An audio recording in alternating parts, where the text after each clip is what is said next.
Feed has loaded.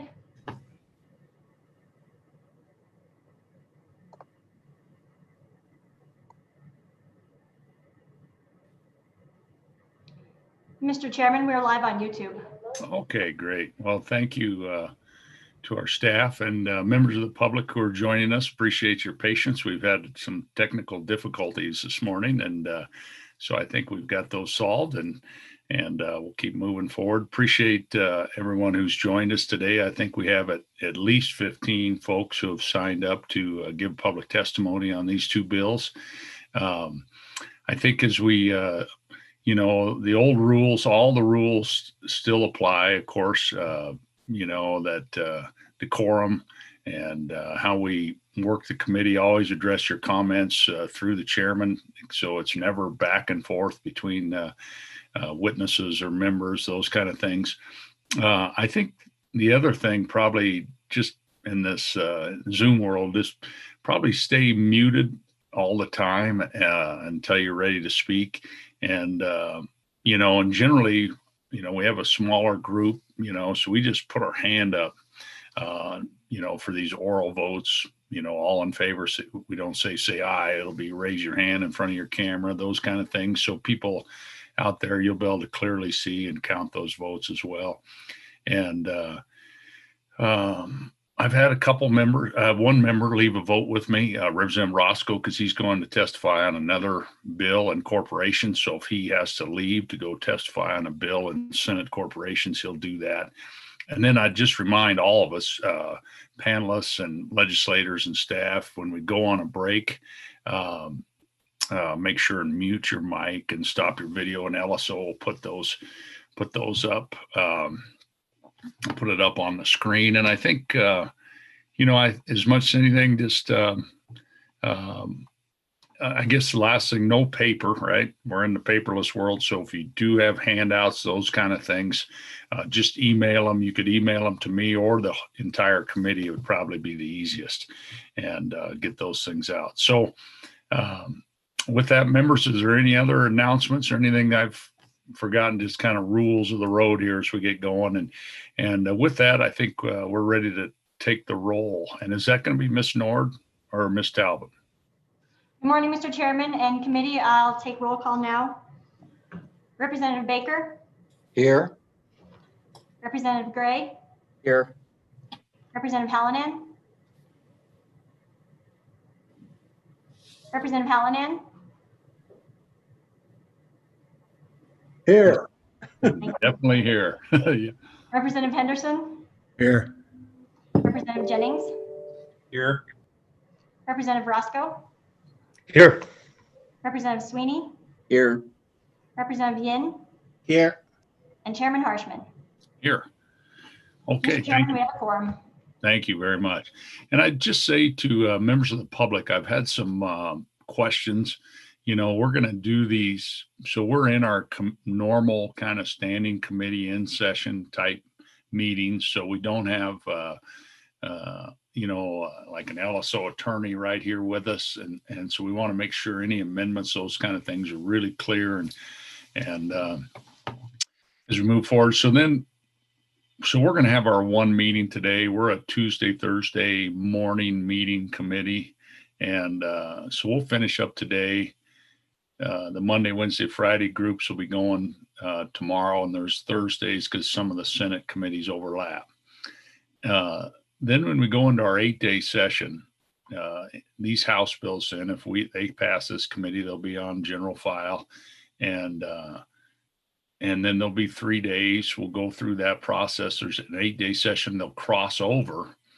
And then it'll be a normal session calendar after that. So when we start next Wednesday, Thursday, Friday, potentially that next Monday, we could have Senate files assigned to us by the speaker, and those would be normal, like 8 to 10 a.m. meetings. And so it'll be a normal session type schedule. So this will be our last and only day of kind of this 4-hour meeting time. And so that's kind of the plan. It'll be as normal. I guess the presiding officer could send some of those crossover bills right to general file if they're really a simple, straightforward bill. But My understanding is most of those will be sent on to the second House Standing Committee. Okay, so same rules of the road that we've always had. And again, members, if your phone, those kind of things are all kind of turned to vibrate. Okay, so pretty short itinerary today. So really the first bill that we have up is House Bill 30. We have 3 members on this committee who return. We're on the committee with the 65th legislature. The chairman of the House Revenue in the 65th was Chairman Zwanitzer. And has he joined us yet? Ms. Nord or Talbot is? Mr. Chairman, I am promoting him to a panelist now. That'd be great. And I think just to get a little background and on some of that, and this is really kind of a corporations type bill as well. Okay, I see Representative Zwanitzer. Morning, committee. Hey, good morning, Chairman. Thanks for taking some time of your day and joining us. And we thought, Chairman, if you could, I mean, this is kind of a corporations type bill almost too. It's kind of one of those in between type bills, and maybe give us a little background on kind of the interim work on this, if you wouldn't mind. Thank you. Yeah, thank you for having me, Chairman Harshman. So committee, for the 3 returning members and new members, just a quick refresher. This probably was a bill that belongs in appropriations or corporations, but because the co-chairman and I have a telecom and a utility background, it was assigned to us in the interim. So basically what you need to know is the Public Service Commission operates on utility assessments. They assess corporations, utility corporations, a percentage, and that's what funds the PSC. We call it a special revenue fund. That being said, they assess currently at about a 3%, 3/1000 ratio on their customers, and then the corporations will pass that on usually to consumers in their rate making cases. What's interesting is your appropriations committee reviews the PSC and their budget and their personnel and approves a number of positions. However, the statute limits the PSC currently at a 3% assessment ratio. You'll hear from the PSC that they've come dangerously close to hitting that 3%, and in some cases have exceeded it and had to, shuffle some funds around. So the bill came to us to raise that assessment ratio to 4% or 5%. In the original draft form we looked at, we actually amended it. The PSC oversees a variety of utilities. So not only electric utilities or pipelines or gas companies, they oversee water, telecom, et cetera, co-ops. We didn't think it was fair to raise that assessment ratio on everyone. And so you'll see in the bill, I think it's in 37-101A6, it says C, D, and G. Those are your electric companies, your pipelines, and your gas.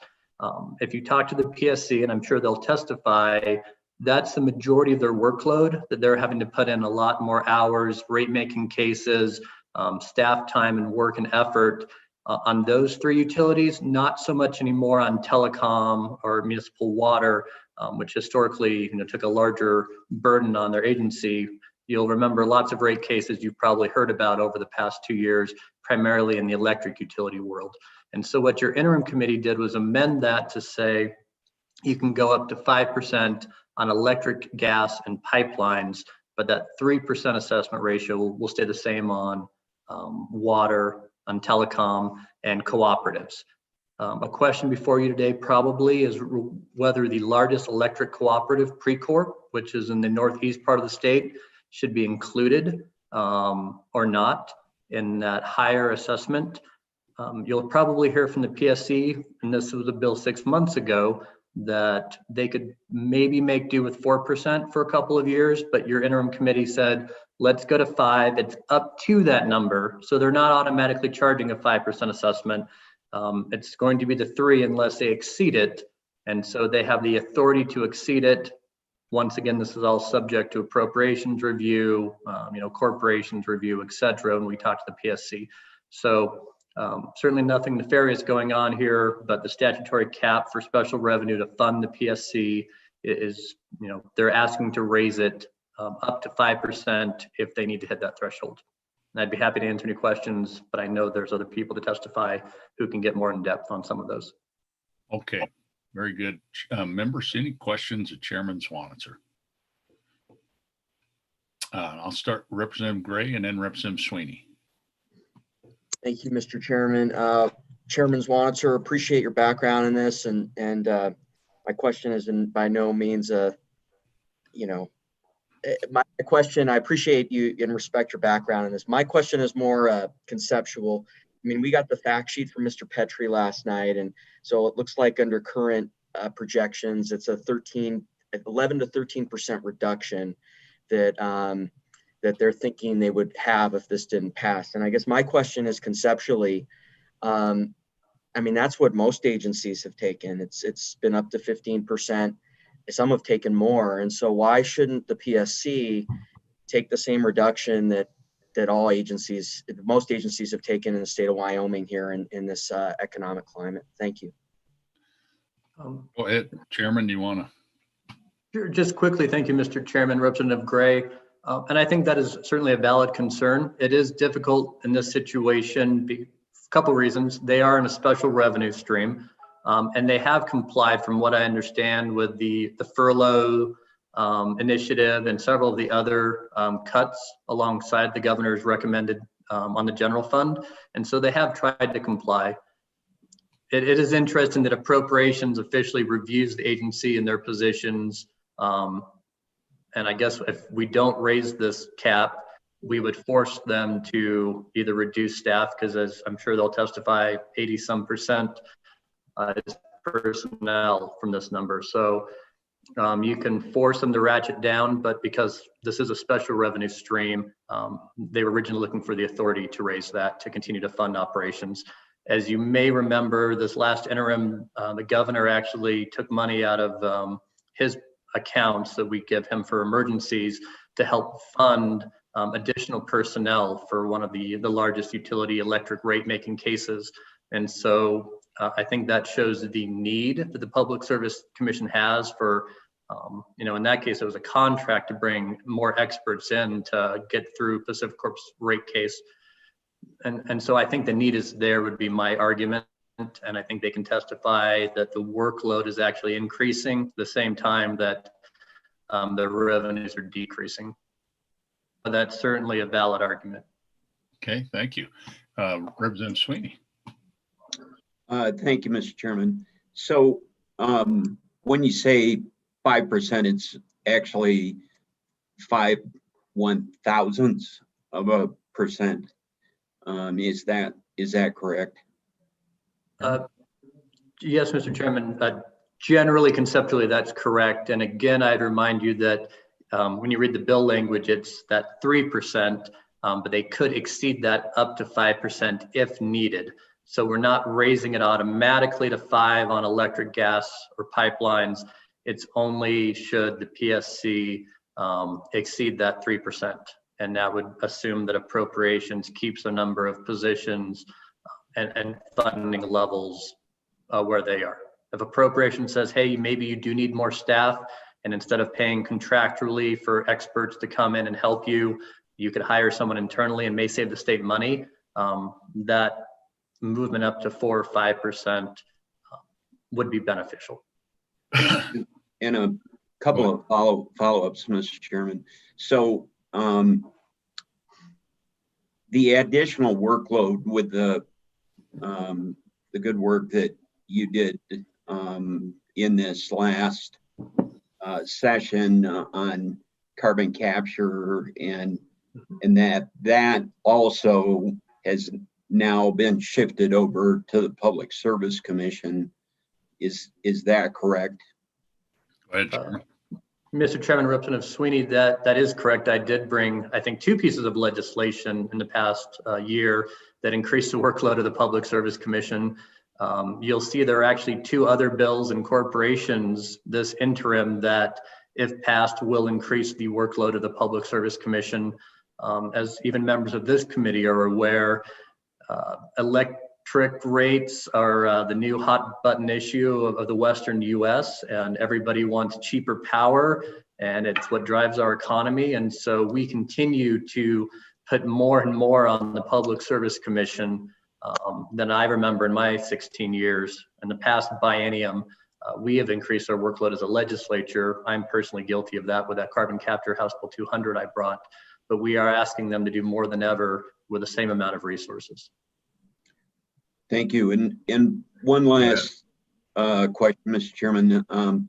So as a reminder, you mentioned co-ops. How do electric co-ops fit into the picture as far as chipping in on the on these percentages?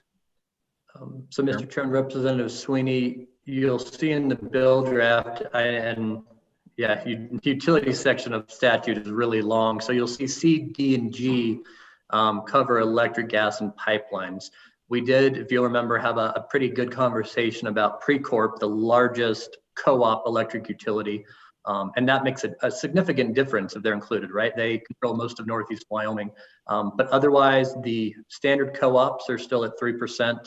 And I believe that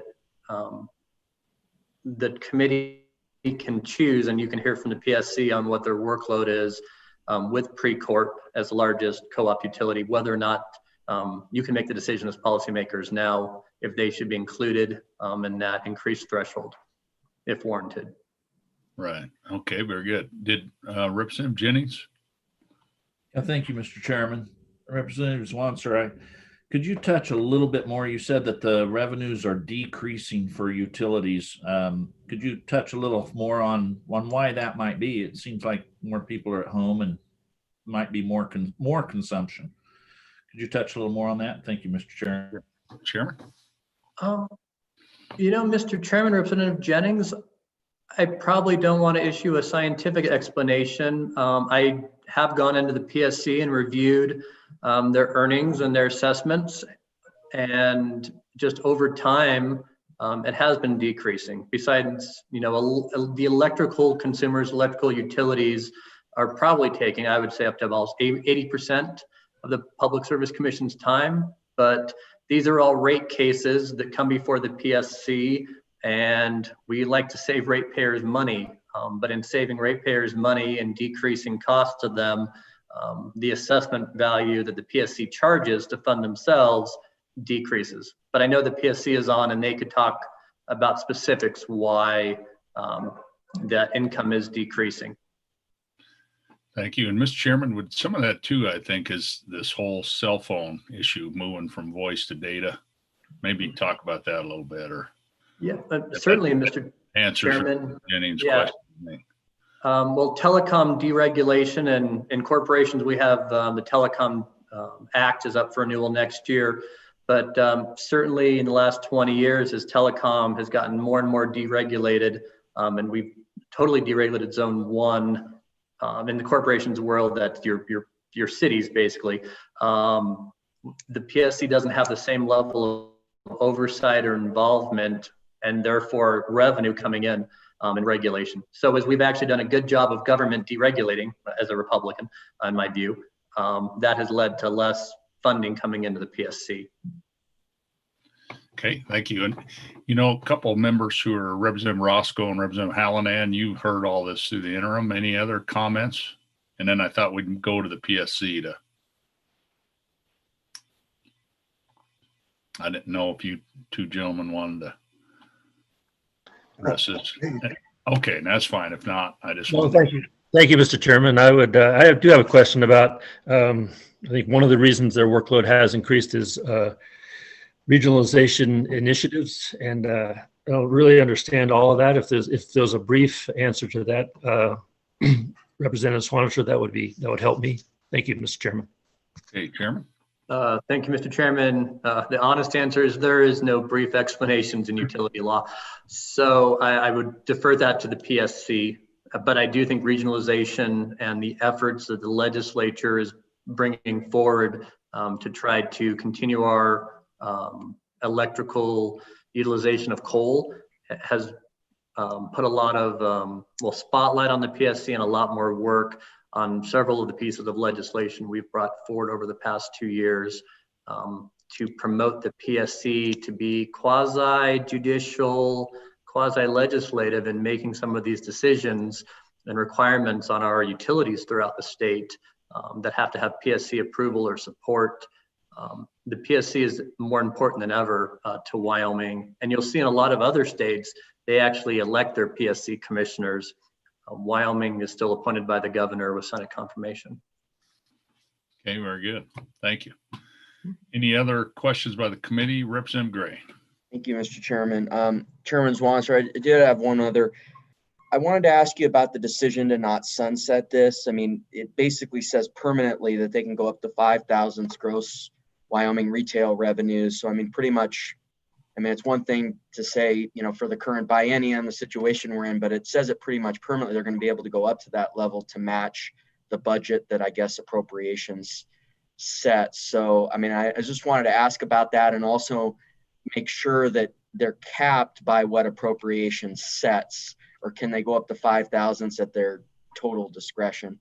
Those were two questions I was hoping to ask. Thank you. Chairman. Sure. Thank you, Mr. Chairman. Representative Gray. You know, I think that's completely legitimate. We looked a lot at 4% and thought that they might not exceed that. They brought to us some long-term projections, and they said maybe in 4 or 5 years they may exceed that 4%, especially with just electric, gas, and pipelines. And so we put that cushion at 5. So we, you know, weren't going to have to come back to the statute in 4 years. If that's the new committee's pleasure to put a sunset or to lower it to 4%, I think that's a reasonable policy choice as well. I don't think we talked much about a sunset just because we didn't know which way the market was taking us. You know, we have wind and solar coming on, coal ramping down, and the market is so volatile. I assume we're going to come back and look at the assessment sometime in the next 10 years anyway, but if the committee put a sunset provision on it, I don't think it would hurt the bill, or taking it to 4%. Okay, thank you. Members, any other questions of Chairman Swanser? Chairman, sure appreciate your time this morning. Thank you. Thanks for having me. Yeah, appreciate your good work. Okay, members, I think the Ms. Talbot and Ms. Nord, I think the Public Service Commission is with us. I'd like to go to them first, and then we'll work to the rest of public comment. Mr. Chairman, they should be admitted to the meeting now. Okay, I can see their box, but I can't see their picture. I think they're all going to be together. There they are right there. Okay, perfect. Can you hear us? And you look like you're a long ways away on my little screen. I think, is that Ms. Throne? To Yes. your left, probably our right. Former Representative Throne, can you introduce yourself and everyone else who's with you, please? Thank you, Mr. Chairman, members of the committee. It's great to see all of you. And of course, I look forward to seeing you in person in the spring. Mr. Chairman, I'm Mary Throne, Deputy Chair of the Wyoming Public Service Commission. With me today, I have Commissioner Mike Robinson and also Marcy Norby, who is our Commission Administrator. We did have Mr. Petrie, our Secretary and Chief Legal Counsel, but he just left to go cover Senate corporations because we also have a bill of interest to the agency there. Commissioner Robinson and Ms. Norby will handle the presentation that we emailed to all of you last night, and I hope you received it. It is a background for the new members and a refresher and an update for the members who were here during the interim. Maybe to just give you a high-level overview before I turn it over to the folks who've been working on this bill for the entire interim. You know, essentially, our fee system or our process, our assessment is designed to fund the budget that the Appropriations Committee approves. So even if this committee passes the bill to increase the assessment, the Appropriations Committee still determines how much we send, how much we can spend as an agency. And our staff is highly trained, engineers, economists, financial experts, because the issues we deal with are complex. We have minimal support staff. We have attorneys and paralegals. We are a quasi-judicial agency, which means we have to take the cases that come to us, and we have to, in the regulated utility world, the utilities are highly regulated by the agency. It's part of what we call the regulatory compact. And so for them to conduct business, they usually have to come in and ask us before they build anything, before they change their rates. I'm being very general here, but I just want to give you the impression that we're not an agency that has a program that we can cut. We don't have, I don't know, you know, our work stays the same. And we have to be able to respond to both the public's complaints, and we have to be responsive to the industry that we regulate so they can continue to do business and provide safe, adequate, and reliable service. So that's kind of the big picture. So sort of a response to Representative Gray's question, you know, in terms of taking budget cuts, we have work that we have to do, and the way our system works, it's funded by the people who benefit from the work we do. So it's a little different than a regular government agency. We're a hybrid of a court, a regulatory agency, and also a public safety entity. And I, just to answer one more of the questions, in terms of why our revenues, or why not our revenues, but why utility revenues are down, it's true across the country that residential usage has been up, but industrial usage has been down. And in Wyoming, particularly in the territory for Rocky Mountain Power, their load is predominantly industrial. So we all know there's been a decline in oil and gas across the state, mining activity. And so that's why we see a substantial decrease in revenues, because so much of our load is industrial. As we all know, we're the least populated state in the country.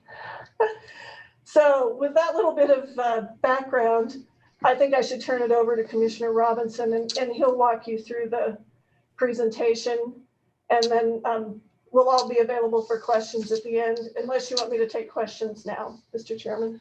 Oh, I think that'd be great. Thank you so much. And so I think we'll just go right to Commissioner Robinson, and we'll keep moving. Thank you so much there, Vice Chair Throne. Commissioner Robinson, you're up. Thank you, Mr. Chairman. Good morning, Mr. Chairman and members of the committee. Mr. Deputy Throne said, my name is Mike Robinson, and I was just going to walk you through the document we sent you last night. This is a general background. It's already been said, but we regulate public utilities to ensure the safe, adequate, and reliable service to the public. We have 37 full-time employees. A total annual budget for fiscal year 2022 is approximately $5.1 million. Mr. Robinson, I'm just going to pause you for a minute. I'm going to ask our staff if they can share this so people at home can see this, people watching. Absolutely. I'm sorry. I should have done that first. Mr. Chairman, if they could email me that presentation momentarily, I'll try to get that up. I'm going to ask Representative Yin to email that to you. Representative Yin, I think you have that, don't you? We all do. Yeah, I will find it real quick. Thank you. Sorry to put you on the spot there. Okay, and I think go ahead and keep going, and then you'll see it. Just go ahead and it'll get shared, and then people can see it and follow along. So go ahead. Thank you, and sorry for the interruption, Commissioner. No problem. Thank you, Mr. Chairman. As we noted, we're funded by an assessment on utilities, and I would like to clarify that we're funded by mills, which are thousands, not percent, which is hundreds. So I just want to make that clear.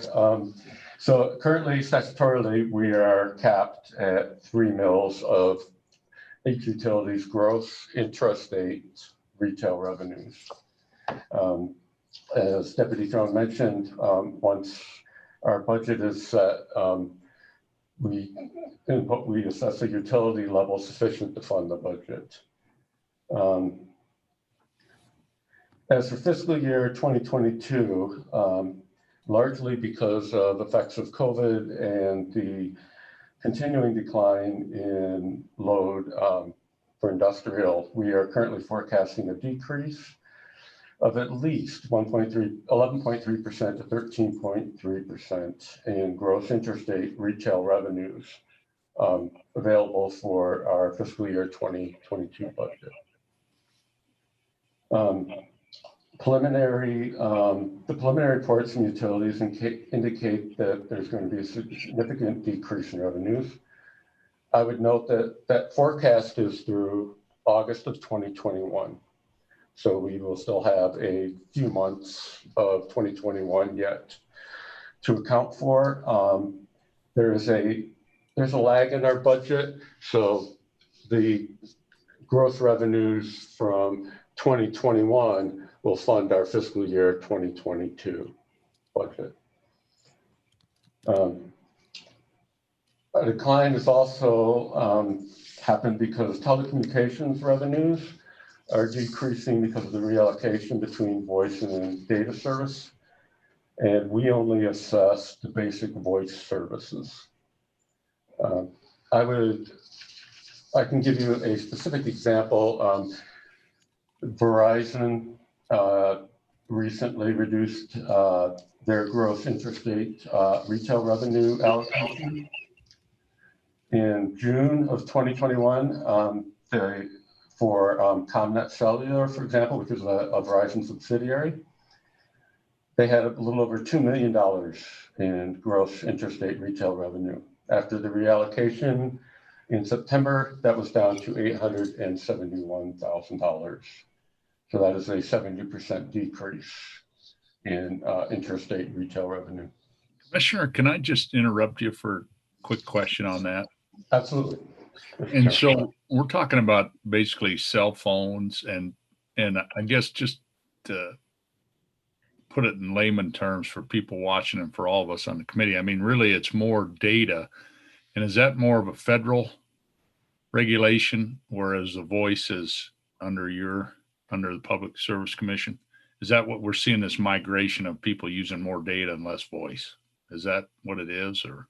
Mr. Chairman, yes, that's correct. And our assessment is only on the intrastate portion of voice too. Right, okay.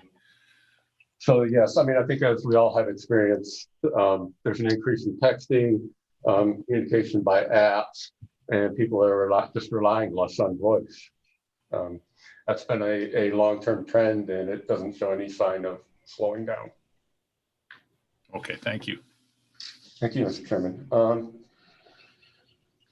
The forecast decrease in revenues right now, we estimate a funding shortfall in the fiscal year 2022 budget between approximately $670,000 to $772,000.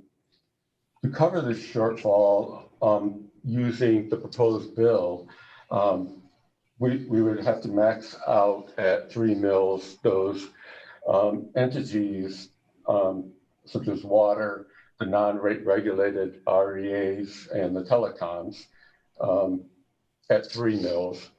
And then the other, the industrial owned utilities, the rate regulated REAs and the interstate pipelines would have to be assessed at approximately 3.45 mils. The chart immediately at the bottom of that first page shows the long-term trend in decreasing revenue and the steep decline that we anticipate at the end of fiscal year 2022. And the little red box above that, 11.3% shows where our mill levy would need to be for those companies subject to a mill assessment above 3 mils. Going to the next page.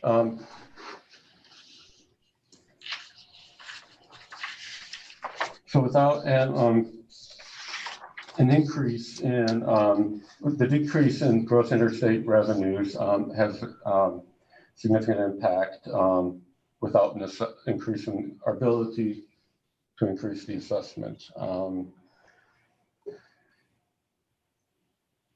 So a significant decrease will affect our ability to adequately analyze utility applications within statutory timeframes, particularly anything that has to do with an impact on rates, a change in rates. Statutorily, we have to issue a decision within 10 months or the application is deemed approved. I would note that we have seen an increase in workload, but in particular, we've seen an increase in the complexity of the cases that are coming before us. As you know, we recently had Rocky Mountain Power's IRP hearing. The change in renewable generation issues and potential closure of coal plants all raise complex issues. There are going to be applications. We already have one for very expensive and large infrastructure projects, particularly interstate transmission. And then, of course, as Representative Swanitzer mentioned, we have increased responsibilities from the legislature. And so those are part of the reasons driving this bill. Importantly, what I really want to focus on is the table at the bottom of the page. And I need to make a correction here. Along the top of the line under the monthly dollar change in bills, that got truncated. The first column should basically be saying raise from 3 mils to 3.5 mils. The second column from 3 mils to 4 mils. And then the final column from 3 mils to 5 mils. And then down the left-hand side, you'll see the monthly bills based upon the type of customer classification. We have residential, commercial, and industrial. And if you look at the first column, if you raise the mills to levy 3.5, which is approximately what we need to meet our fiscal year 2022 budget. The impact on a residential customer is 5 cents per $100 on their bill. So the assessment would increase by 5 cents for each $100 of their bill. For a commercial customer, which would be a restaurant, a store, a grocery store, the impact would be about 50 cents per $1,000. And then at our industrial level customers, it'd be $150 at $300,000 up to $500 at $1 million a month. And you can then see the various changes if you go up to 4 mils or 5 mils. So, the advantages of the tiered utility supplement is that one, is that it aligns the ratepayer cost to Public Service Commission workload. The majority of our workload right now is coming from the investor-owned utilities. And it was mentioned, talked about the rural electric associations and Precor. Precor has currently elected to remain rate regulated by the commission. So they bring a rate case to us approximately every 2 years. So there is still a cost associated with regulating them, which is why they were not left under the 3 mil cap like the other rural electric associations, which have opted out of rate regulation. And so, you know, we feel that this structure of this bill would allow us to maintain our budget as approved by the legislature.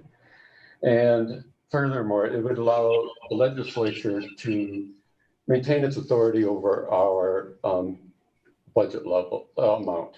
You know, whatever the legislature determines is appropriate is what we will be able to fund.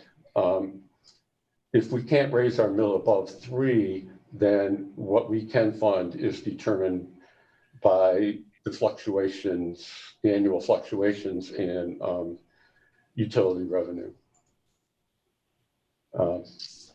So that, I think, sums it up, and we are all available for questions. Thank you, Mr. Chairman. Well, really appreciate your work into that handout. Appreciate it. And so I just turn it over now. So our plan to work this bill is we're gonna, if members have questions of the commission, we'll do those, and then we'll move on to folks who are in favor of the bill and those against, and then we'll go to work on the bill. So again, are there any questions, members of the committee, for the public? Representative Vice Chair Henderson. Thank you, Mr. Chairman.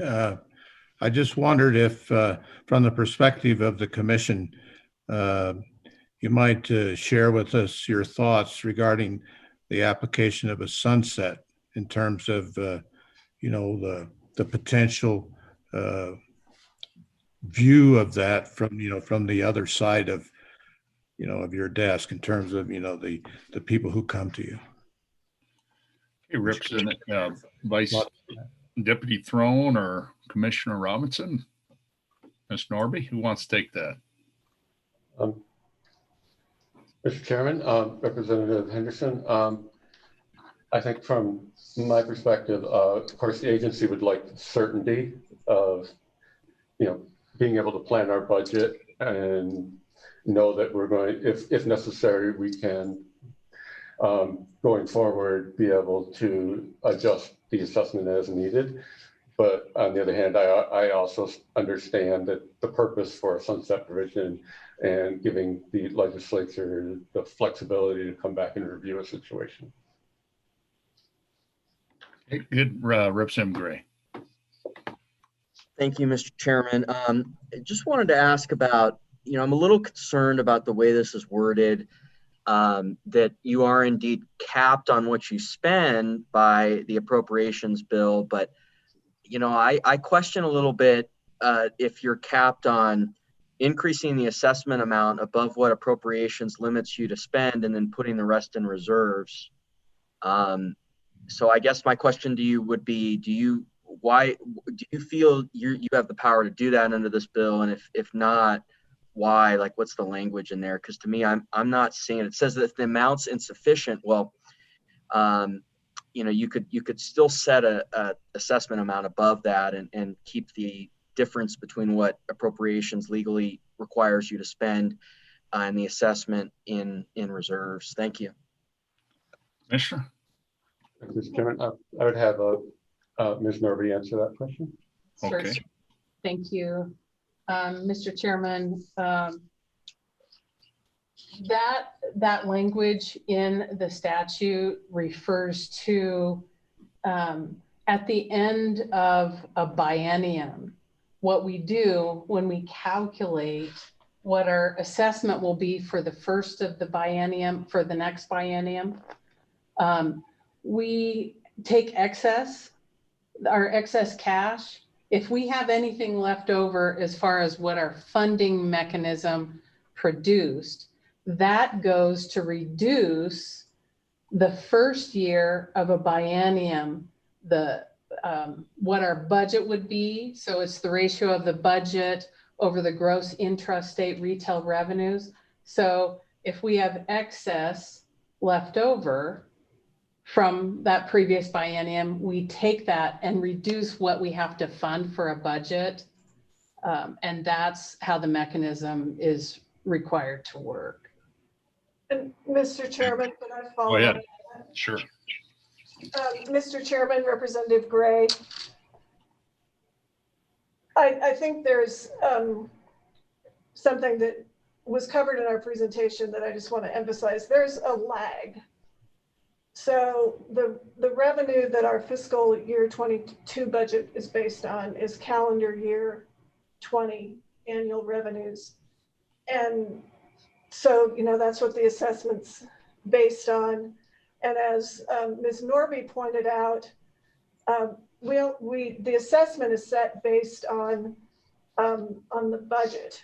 And then if, you know, for some reason, we don't need all the money that we've assessed, then it kicks over into the next budget cycle to reduce that assessment. So the money we collect through the assessment is always going, you know, back to the assessment and then reducing the ultimate rate that the ratepayers would pay, you know, maybe from 5 cents to 4 cents or whatever.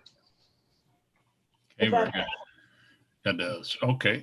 Are there any other questions of the Public Service Commission? Okay, looking like so really appreciate you joining us, and I know you'll stay with us as if any other questions come up as we work the bill, and so appreciate that. I think we're going to just take a short 5-minute break, and so if everybody can stop their video and mute, and then when we come back, we're going to have public comment, folks in favor of the bill. So thank you. 5 minutes. Are we muted? Please mute your mics and turn off your video.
Okay, looks like we're back. Short 5 minutes. I think there we go. 4. Need to see one more moving committee member. See a couple still. There we go. Very good. Okay, so if we could, Representative Baker, did you have a question? The commission? Yes, Mr. Chairman, I just wanted to clarify with a question.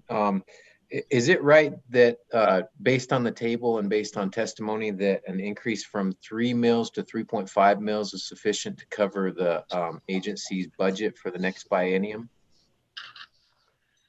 Deputy Throne. Mr. Chairman, Representative Baker, I'm going to have Ms. Norby answer that question. Okay, Ms. Norby.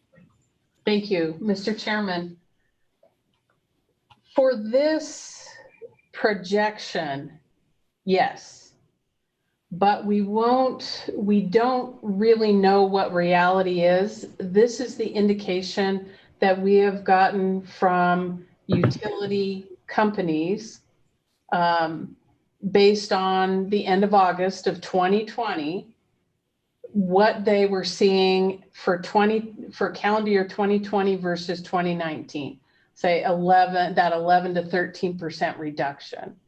So they have just ended their calendar year, of course, 2020, and all the calendar year 2020 revenues won't be reported to the commission until May 1st. And that is when we'll know really what the actual number is. That is our best indication so far. And as 2020 has moved along, it has kind of gotten worse and worse. We were thinking it might be 6%, 8% in the summer. It's now 11 to 13 from what they were seeing going into the fall. So based on those projections, yes. But in reality, we don't know the exact number yet because those utilities and telecom companies are getting ready to report to us. They are doing their end of year accounting to report. Okay, very good. And I think, I just had a little question, and maybe Deputy Throne, Representative Gray on that reserve question. I think just in my memory of this, and it's not been an area I've been working in, but I mean, you can't really, that's all spelled out in statute as far as a reserve. I mean, you can't keep a little piggy bank. Mr. Chairman, that is correct, and I apologize for not being quicker when Representative Gray asked the question. If you look at page 4 of the bill, in the existing statute, starting at about line 11 and going through line 20, it explains the process, which is basically we don't get to have a piggy bank, big or small.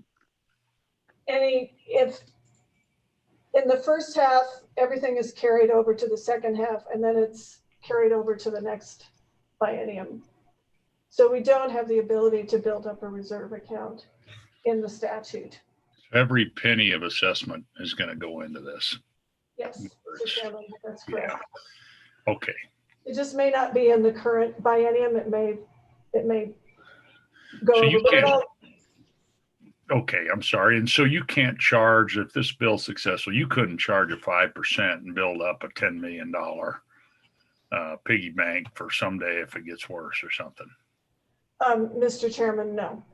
So you got to charge the assessment really that you think is going to happen, frankly, whether it's 3 or 2.75 or 3.25 or whatever.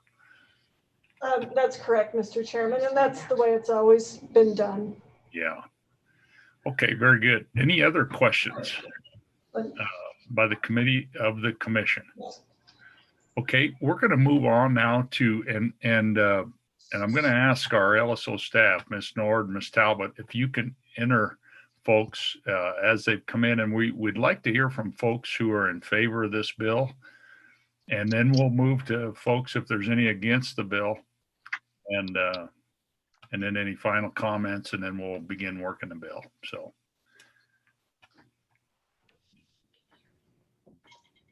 And we'll just pause a minute. I think there's a couple hands going up out there. And looks like Sean Taylor.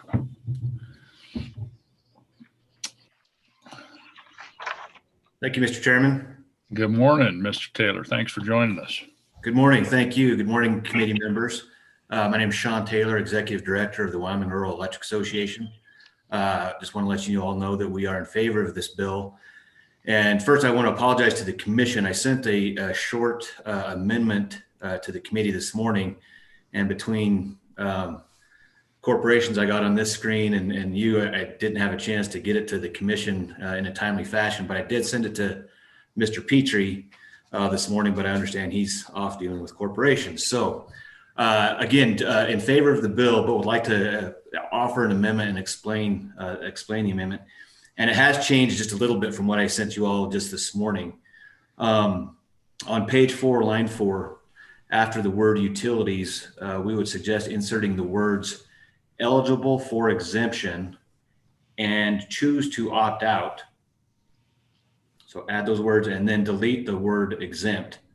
So that sentence would read, but not for cooperative utilities eligible for exemption and choose to opt out from retail rate regulation. And let me try and make this a little clearer. And you all talked about it a little bit this morning. We do have one cooperative currently who is rate regulated by the Public Service Commission, Powder River Energy.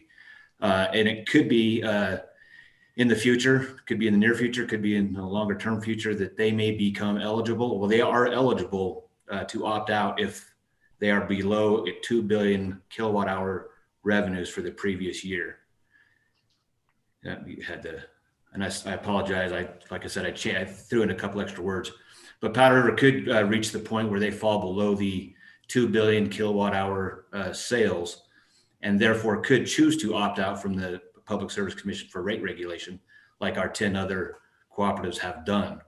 And so if that happens and they choose to opt out, we would rather them not be subject to this bill like the rest of our cooperatives, because they would not be bringing rate cases before the commission as they do now. So with that, Mr. Chairman, I'm happy to answer any questions, and again, on in favor of the bill. Okay, thank you. Representative Sweeney. Thank you, Mr. Chairman. Ms. Taylor, if Precor were to opt out, how much revenue would that decrease to the Public Service Commission? Mr. Taylor? Yes. Mr. Chairman, Representative Sweeney, I don't know the answer to that. The Public Service Commission may know. I think it probably varies from year to year, but I don't have that off the top of my head. I apologize. Three. Okay. Any other questions of Mr. Taylor? Somebody's mic is on out there, just so we. Okay, any other questions by members of the committee for Mr. Taylor? Mr. Taylor, you know, the bill's set up to go up to 5 mills on those 3 entities. Do you have a problem with that? Or, I mean, you live in this world. Is that a problem? Or do you think, because we're going to talk about whether we lower that or whether we time limit this and come back and visit it in 4, 5, 6 years. Your thoughts on that? Sure, Mr. Chairman. We don't have a problem with it, mainly because we're not subject. We wouldn't be subject to going up to the 5. But we have seen the workload increase dramatically at the PSC, and not from necessarily anything that the co-ops have added to their table, but it's more been you guys. The legislature has been adding to their workload, and they've done a yeoman's job. And so we understand the need for the proposed increase. But again, we wouldn't be subject to it. So. Okay, very good. Any other questions of Mr. Taylor? Okay, thanks for joining us. Appreciate it. Thank you. Okay, Ms. Talbot, is anyone else out there that would like to speak in favor of the bill? Mr. Chairman, no one has their hand up. So if the attendees would like to speak in favor, if they could please raise their hand with the icon. Okay. And then, okay, and then we'll just move anybody else who'd like to speak on the bill, against the bill, or even neutral, or anybody out there any of the attendees would like to address the committee, we'd sure like to hear from them. Not seeing any hands go up. I do have a representative with his hand up, Representative Yin. Thank you, Mr. Chairman. Yeah, I would like to ask the Public Service Commission, if that's okay, Oh, sure. to answer Representative Sweeney's question about how much would happen if they decided to opt out of retail rate regulation, if this bill were to pass. Deputy Throne, do you guys have any estimate? Mr. Chairman, I believe we do, but I think I'm going to let Ms. Norby answer that. Sure. She has the screen in front of her. Mr. Chairman, this is going to be based on calendar year 2019 numbers for Pre-Corps.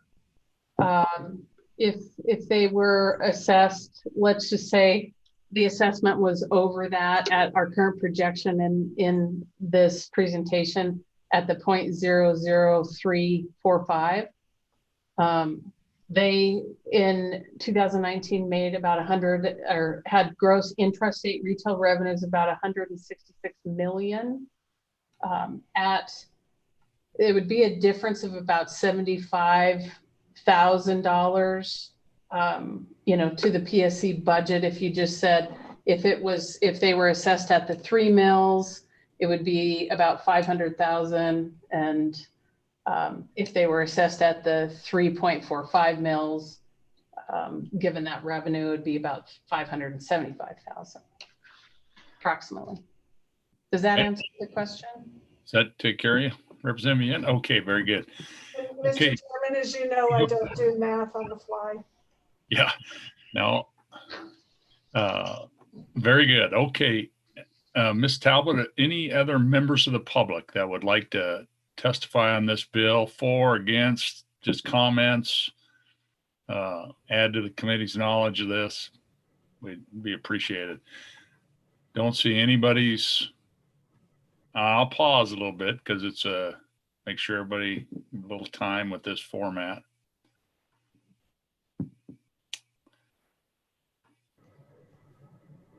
Mr. Chairman, at your discretion, we could certainly promote them to a panelist and then put them back as an attendee if you'd like to question them individually. I think we're okay. I think if folks would like to address the committee, I think one more time they just would raise their little blue hand, right? On their icons there. Yeah, I think go ahead. Let's make sure and do that. I see 9 attendees. I just want to make sure that we haven't, that somebody's not being limited by a technology issue.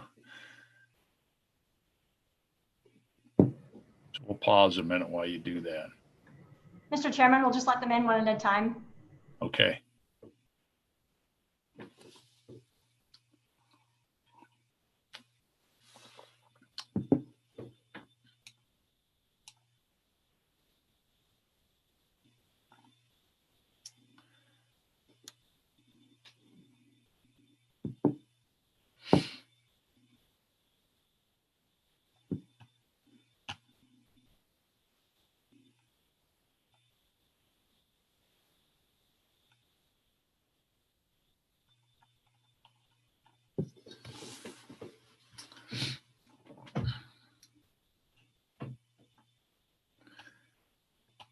And Representative Hallinan, did you have a question?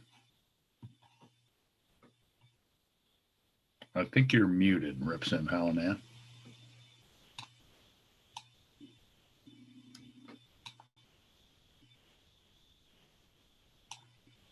Thank you, Mr. Chairman. I had a question about the part of the bill that has to do with the exemption for purchase of coal-fired generation facilities that would otherwise have been retired. public utility purchase requirements, conditions for exemption. I was wondering what the effect of that provision is. I don't really understand why that is part of the bill. If somebody maybe from the commission could tell me what the reason for that part of the bill is. And then maybe, and then tell the folks out there watching the page and line that you're referencing. That's on page 5, lines 10 through the end, 10 through 23. Right. Perfect. Okay. I'll direct that to the commission. Can you guys just. That probably did. Mr. Chairman. Go ahead. That's and Representative Hallinan, excuse me.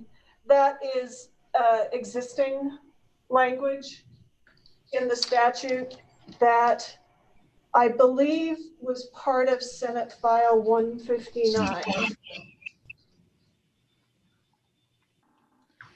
Very good. Okay, I think we have all of our attendees in. I don't see anyone that wants to address the committee. So at this point, we are going to close public comment, and we're going to move forward. So committee, we have House Bill 30. So what's your pleasure? Move the bill. Okay, it's been moved by Representative Yin and seconded by Representative Henderson. Okay.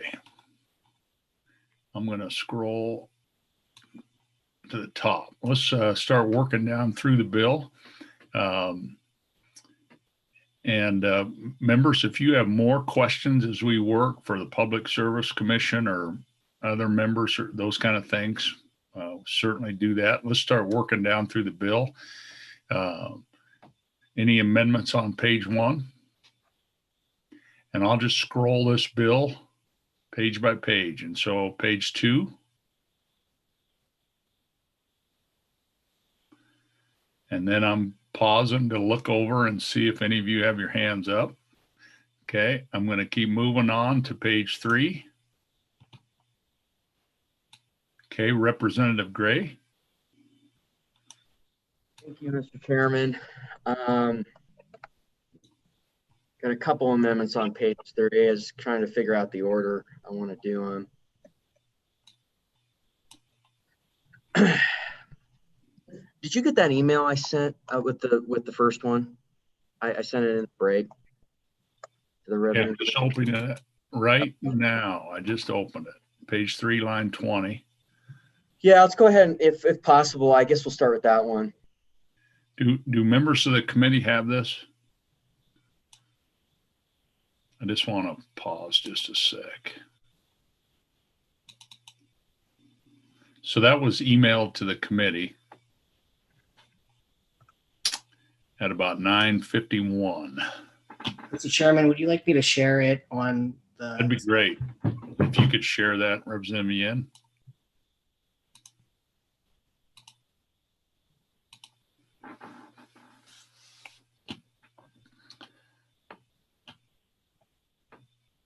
And I think you can even make it a little bit perfect. Yeah, perfect. Okay. Representative Gray, I think we're ready if you want to make a motion then on your amendment. Thank you, Mr. Chairman. I'd like to move this amendment. I guess, yeah, anyway, it's not first reading. So this amendment, what this amendment does is it requires them this increase they could access, and it makes it only contingent upon them putting a moratorium on the approval of any public utilities action to retire a coal-fired power plant. So now I just want to quickly ask, is there a second? And I'm sure there will be by Representative Baker. Okay, please continue. Thank you, Mr. Chairman. So I think the Public Service Commission, I think we need to make sure, I believe that the legislature needs to give them more direction, more oversight, and especially in an area I'm concerned about, which is the closure of coal-fired power plants across our state. And, you know, it affects all of our communities. And I just think that the Public Service Commission needs to take a stronger stand. I think a lot of, I'm not criticizing any of their actions in terms of their work, but policy wise, I think it has been way too much towards wind generation, the wind transmission lines. And what that does is it competes with our coal-fired generation. And so I would like them in order to access this, that they have a moratorium on a closure of retiring of equipment, which is an action that they do decide. And ultimately they are an entity of the state of Wyoming. So this would put a moratorium on them putting a closure of a coal-fired electric generation facility. So thank you for the committee's time, and thank you for this opportunity. Okay, are there members with any questions? Any Representative Yen? Thank you, Mr. Chairman. Representative Gray, I do think that this is appropriate to bring as the personal bill. I think I'm a little confused on why it's an amendment on this bill to hold the PSC's budget hostage. And honestly, can you explain to me how it is germane to the bill title, since this is now a fully introduced and sponsored bill? I'm not quite sure that this amendment passes germaneness. If you can excoriate on that a little bit, explain that a little bit. Okay, Representative Gray. Thank you, Mr. Chairman, and thank you, Representative Yin, for that question.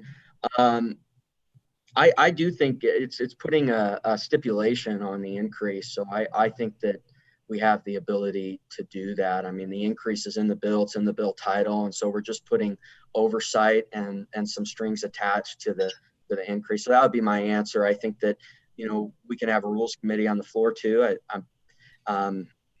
So that would be my answer too. Thank you. Okay. I think, as you read the bill title, it's, you're certainly pushing the envelope in my opinion, but we'll go. We've got a second. Let's keep debating. Any other questions of Representative Gray on the amendment? Any other comments on the amendment? Okay, so I think we're ready for the question on the amendment. All those in favor of the amendment, raise your hand and just hold it up there in front of your camera. And I want to make sure I scroll through every screen. Okay, so that makes it easier. Thank you. Back to full screen. So I see 1, 2, 3, 4. All those opposed, raise your hand. 1, 2, 3, 4. So that amendment has failed with my no vote. Okay. Now we're on page 3. Okay. Are there any other amendments on page 3? Representative Gray? Representative Baker, were you interested in bringing the reduction on there? I'll see to you if you are. I'm still trying to figure out how to do it. Please.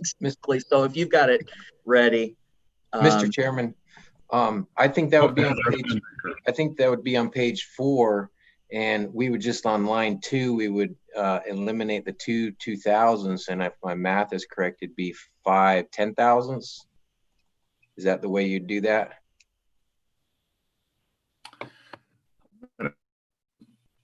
That would put it at 3.5% if I'm reading it correctly.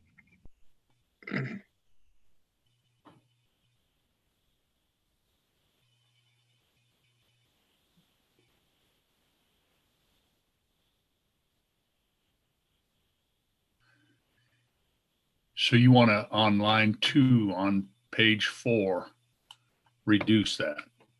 Yes, Mr. Chairman, delete the 2 2000s and then to insert, I believe it's 5 10,000s. Is that correct? Right.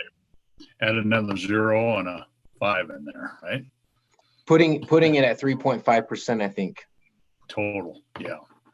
Okay, good. Is there a second by Representative Jennings? Okay.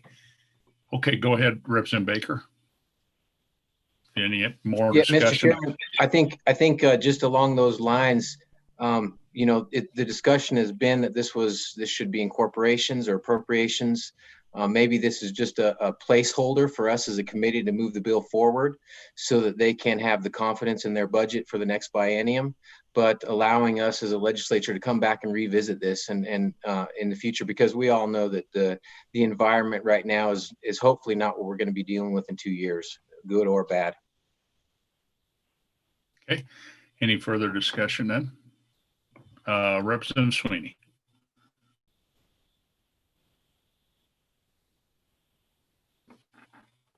I think you're muted, Representative.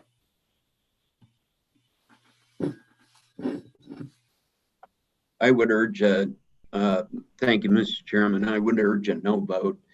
I think the testimony we heard during the interim led me to believe we should leave that flexibility. They've done in the past, and I see them doing the same in the future, really done a great job in managing their budget. And you had heard that it's kind of a 2-year lag situation. And with the more things that the legislature in particular has added, I just think, and my guess is we'll continue to add more and more to the Public Service Commission. I just think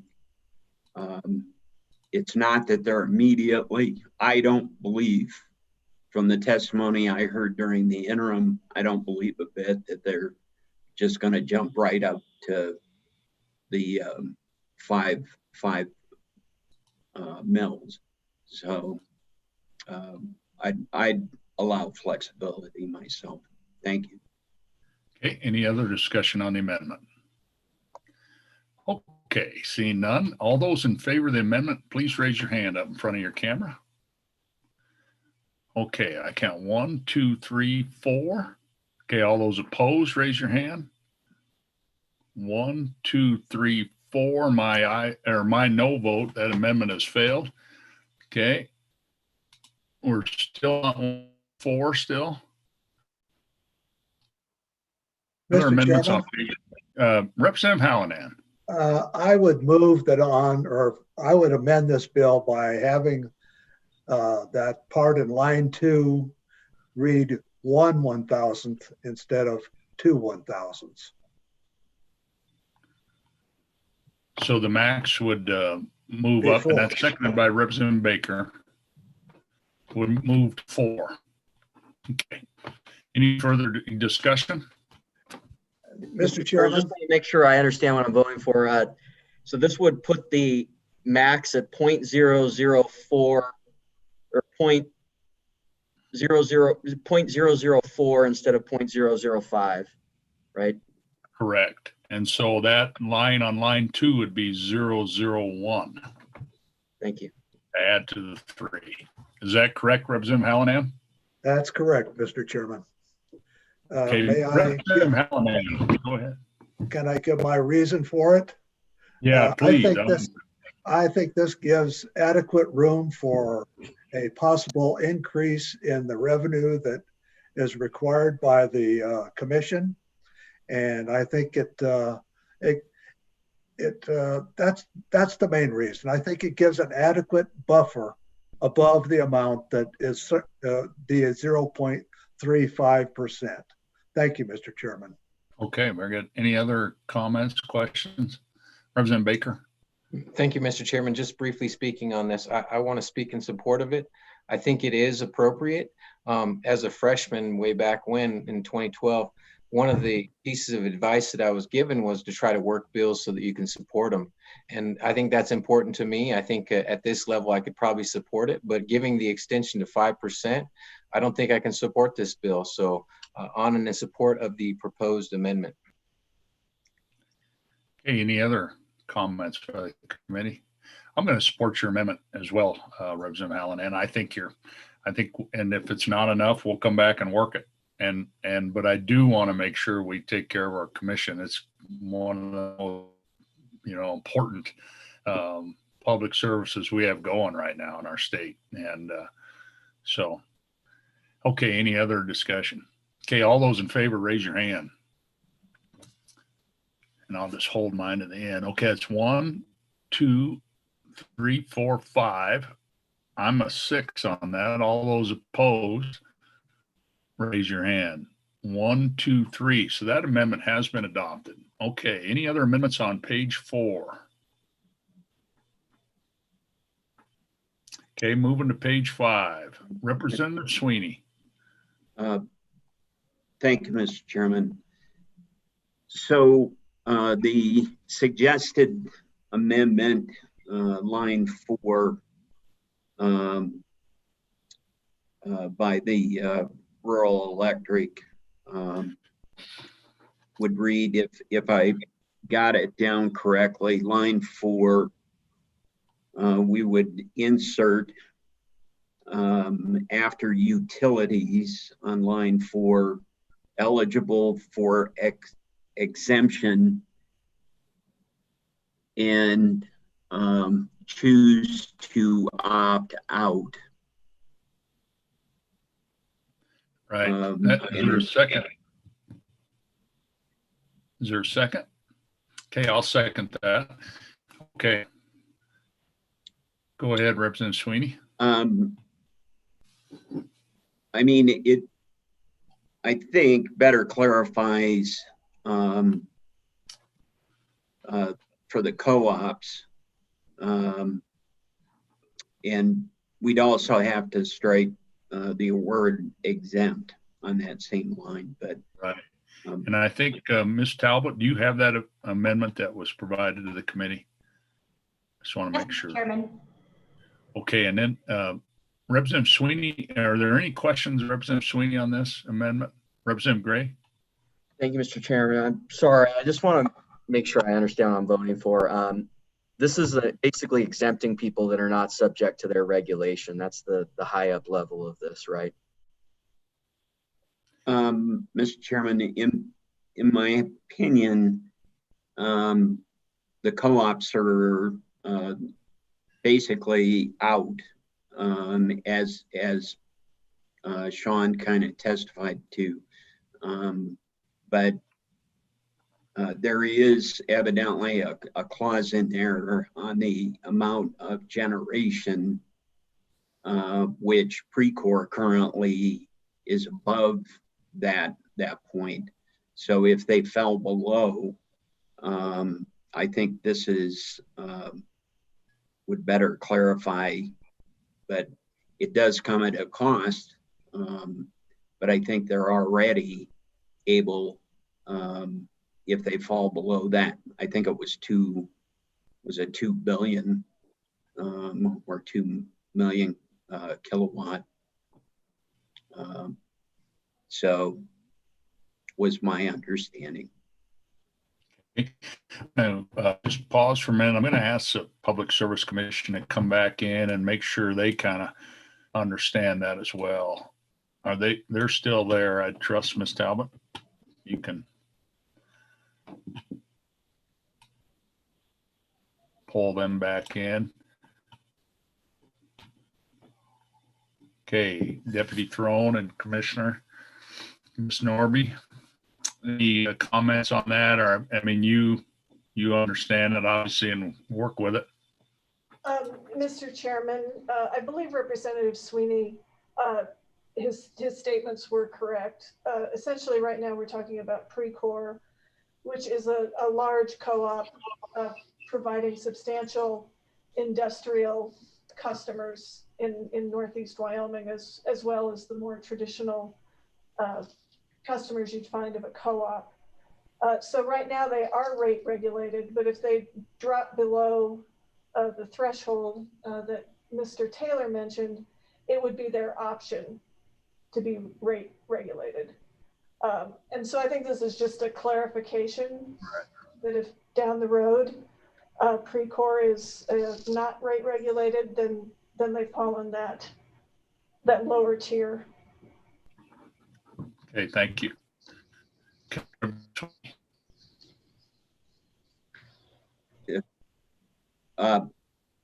Did you, Mr. Chairman? Yeah. Oh, you kind of go ahead. Thank you, Mr. Chairman. So just to clarify a little bit further to the Public Service Commission, I think this particular provider on the industrial side really services a lot of the big coal mines up there. Am I correct in that? Mr. Right. Chairman, Go ahead.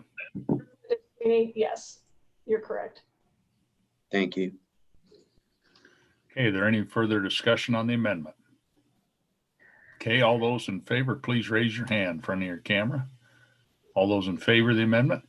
Okay, 1, 2, 3, 4, 5, 6, 7, 8. That is passed unanimous.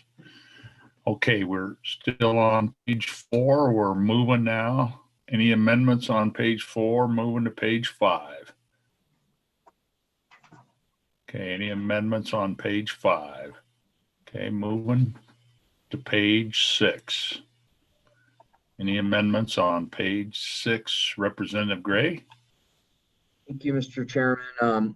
Was wondering if maybe you could help me on drafting a sunset. I didn't draft this morning. They said just go with the conceptual amendment because we were running out of time. I mean, you know, I know you may or may not support, but I think the end of biennium, would that be appropriate, you think, or end of 2022?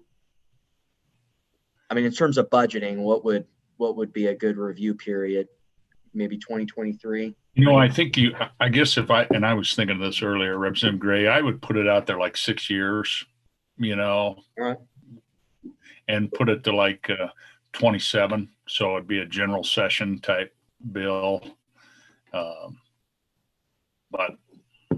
I mean, So, if that was your interest, but I think, you know, I'm really comfortable actually just the way the process works with our appropriations, and they're not gonna build an LSRA. They're just not gonna, and like we have with so because they can't, you know. But anyway, but if you want to go ahead and make that amendment, and it's a conceptual deal, and we'll figure it out. You bet. Thank you, Mr. Chairman. So I think because you're saying for a general session upcoming, so like so December 31, 2027. Oh, I guess you're saying for a budget session. So December 31, 2027. Let's do that. That would be the sunset. Thank you. Is there a second to that motion? And you all understand? Okay, Representative Baker. Okay, and I think we all understand this, that this rate increase in would go till the end of 2027. Ms. Talbot, did you get that? Yes, Mr. Chairman. Okay. Any other discussion? Okay, all those in favor of the amendment, please raise your hand. Hold them up there. 1, 2. Okay. 1, 2, 3, 4. All those opposed, raise your hand. 1, 2, 3, 4, and I'm 5 on that. So that amendment has failed. Okay. Okay. Any other amendments? And that brings us to the end of the bill. Okay. Any other amendments? Okay, Ms. Talbot, or excuse me, Representative Sweeney. Thank you, Mr. Chairman. So where we've left this is at 4 mills. Is that correct? Correct. And in the process, as you've mentioned, the joint appropriations, we could review this again at some point, or joint appropriations could take a look at it if the need arose. Because with my amendment, if Precor naturally dropped out, I think we heard testimony on 3.5 about 500,000 reduction in that amendment alone. So do you feel in the process that we're fine at the 4% at 4 mills at this point? Are you asking me that question? Or I- you or- want me or to the- direct that? Commission, yeah. Yeah. I'm going to direct that to the commission, yeah. Deputy Throne or Commissioner Robinson, Ms. Norby. But they're jumping at the 4% Right. Pacific Corp dropped out. Could we do it with 4 You mils? can do the little league math there real quick. Mr. Chairman, you know, and I'll let Ms. Norby provide more specificity. For, you know, we could be bumping up against 4 relatively soon with, hopefully not this year. You know, the current numbers, we don't know the exact numbers yet.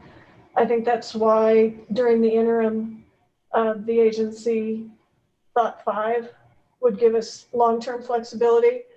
But we'll do, you know, we'll live within our means, Mr. Chairman, if the committee's more comfortable with 4. It doesn't give us the long-term flexibility. Okay. And I don't know if we have, I sort of spoke there for a minute, so Ms. Norby could work her magic. Just, I don't know if she has anything to add. Ms. Norby? Yes, thank you, Mr. Chairman. I agree with Commissioner Throne or Deputy Chair Throne. If Pre-Corps did drop out, they would drop down to what I call tier 1, which is the 3 mills. And, you know, if it were above 3, they would go to the 3. So it wouldn't be 500,000. It would be about 75,000 in assessment to the commission. Okay, very good. In the scenario that we have provided to you. Okay, very good. Representative Baker. Thank you, Mr. Chairman. Just a clarification, is the 75,000, is that with the 1 mil additional? I thought that those numbers were with the half mil. The numbers were with the half mil. I'm sorry, Mr. Chairman. Those numbers were with the half mil. I am only looking at Powder River Pre-Corps. That's all I was saying. If they dropped from the scenario we gave you from the 3.45 mils down to the 3 mils assessment based on their 2019 calendar year revenues, that would reduce what they paid to the commission by about $75,000. Does that make sense? Am I helping? Okay. Yes. Very good. Okay, any other questions, members, on the bill? Okay. I think we're finished. Is there, I sense that someone's ready to call for the question. Representative Gray, did you have a question? Yeah, are we getting a chance to comment really quick at the end, or? Yeah, go ahead. We'll comment and then we'll call a question. Thank you, Mr. Chair, and appreciate the work on the bill. Really, really interesting bill. And I look forward to the work of the committee. This is an interesting way to start out.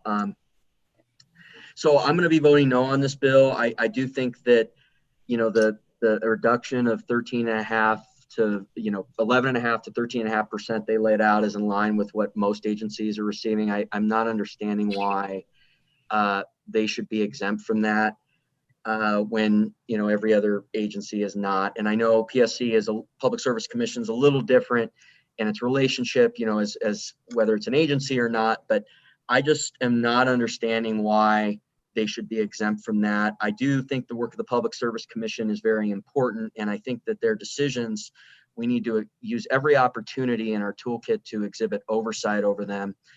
Some of the decisions on permitting and wind transmission lines have huge, I have huge influences on what's going to happen to the future of our state. And so without some of that oversight in the bill too, we're increasing revenue without that oversight. I'm opposed to that as well. I think every opportunity we have as a legislature to exhibit oversight and put strings attached on the Public Service Commission, we should exhibit. Appreciate the work on the bill, but I'm a no. Thank you very much for this opportunity.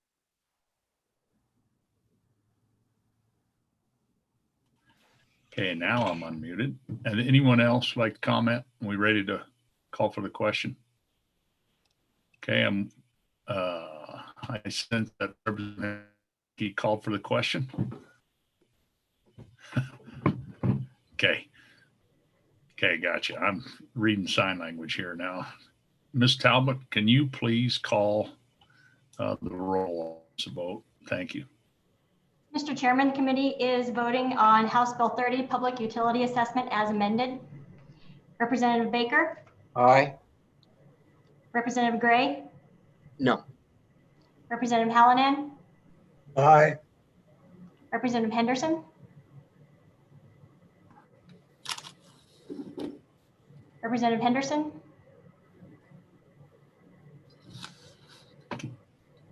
Aye. Representative Jennings, No. Representative Roscoe, Aye. Representative Sweeney, Aye. Representative Yin, Aye. Chairman Harshman. Aye. Mr. Chairman, the bill is passed. Okay, very good. Okay, members, I think when we present this next week, so why don't we have, I was thinking maybe Representative Sweeney and Representative Baker kind of floor manages and be ready to present it and work it with the House. Okay, let's take a 5-minute break. I've got 10:27, so we'll push it out 10:35, 8-minute break, and we'll come back and work our next bill. So if you would, mute your mic and turn your cameras off. Thank you.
Okay, members, can you hear me? Thumbs up. Okay, we're all back. Appreciate your work, and we're right at 2 hours into our 4-hour scheduled meeting. We got a little late start, some technical difficulties. Appreciate folks who are watching on YouTube and those who have joined us. So our next bill for our consideration is House Bill 55. And really, I think we'll just move to, I guess, do you want to walk through the bill? Do we need to, is any of the members who were on the committee before, Representative Hallinan or Sweeney or Roscoe, want to give us any background on any of your discussions in the interim? And then we'll move to public comment, and we'll move to those who are for the bill and against the bill and any other comments. So would any of you three gentlemen have any comments before we move to that?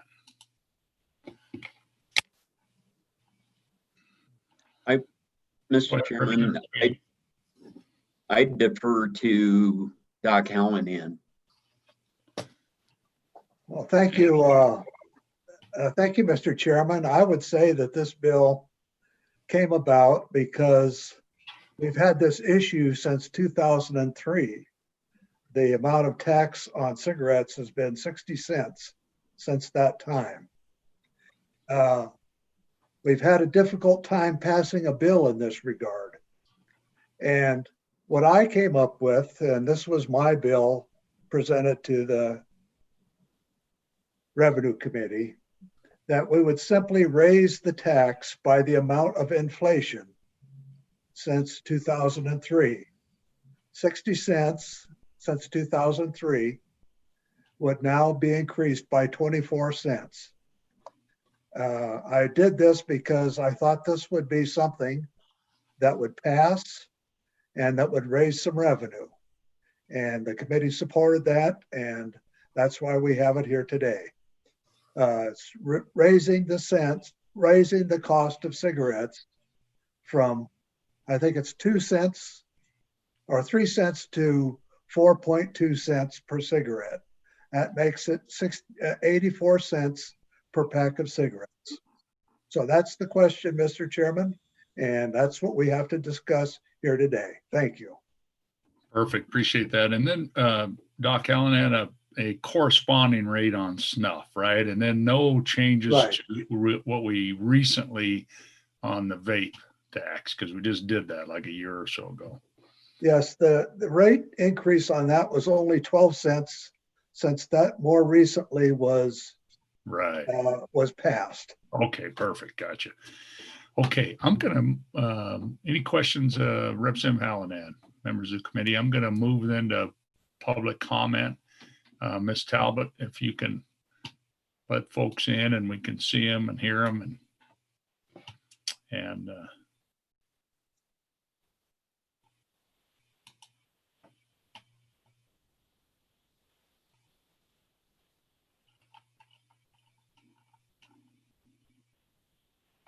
we got some hands going up. Okay. Jeremiah, are you up first? I think you're muted. Jeremiah, I think you're muted. Okay. Good morning, Mr. Chairman. I'm happy to go first if you'd like. Go ahead. Yeah. And you know the drill. Just introduce yourself, who you're representing, and appreciate you joining us. Great. Well, good morning, Mr. Chairman, members of the committee. I'm Jeremiah Riemann here on behalf of the Wyoming County Commissioners Association. Appreciate your time this morning. I'll be brief in my comments. The commissioners do support this bill and ask for your favorable consideration. Just to provide a little bit of background context, local governments do share in the revenue stream here, and so any change in that certainly would be of benefit to local governments during a difficult revenue period. In fiscal year, well, let me just say generally counties receive about $295,000 to $300,000 per fiscal year in cigarette tax funds. And that's projected to continue at that level. As you probably saw in the fiscal note, local governments are projected to receive about $830,000 in fiscal year 22. Now, not all of that will go to counties, but a portion of it will. So, of course, this would be, again, a benefit to us, and the commissioners do support it. With that, Mr. Chairman, I'd be happy to answer any questions. Okay, very good. Members, do you have any questions? Mr. Riemann? Okay, very good. Well, we thank you for joining us today and your comments. Appreciate it. Thank you. Okay, next okay.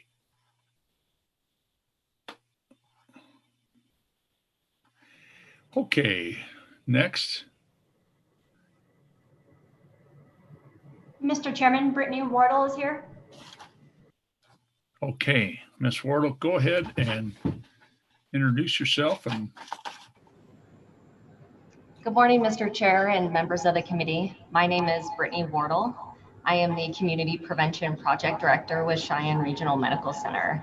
And I appreciate your consideration of this issue and just want to share a few key points with you today. So as was previously mentioned, Wyoming ranks 44th in the country with its current tax of 60 cents a pack, while the national average stands at $1.82.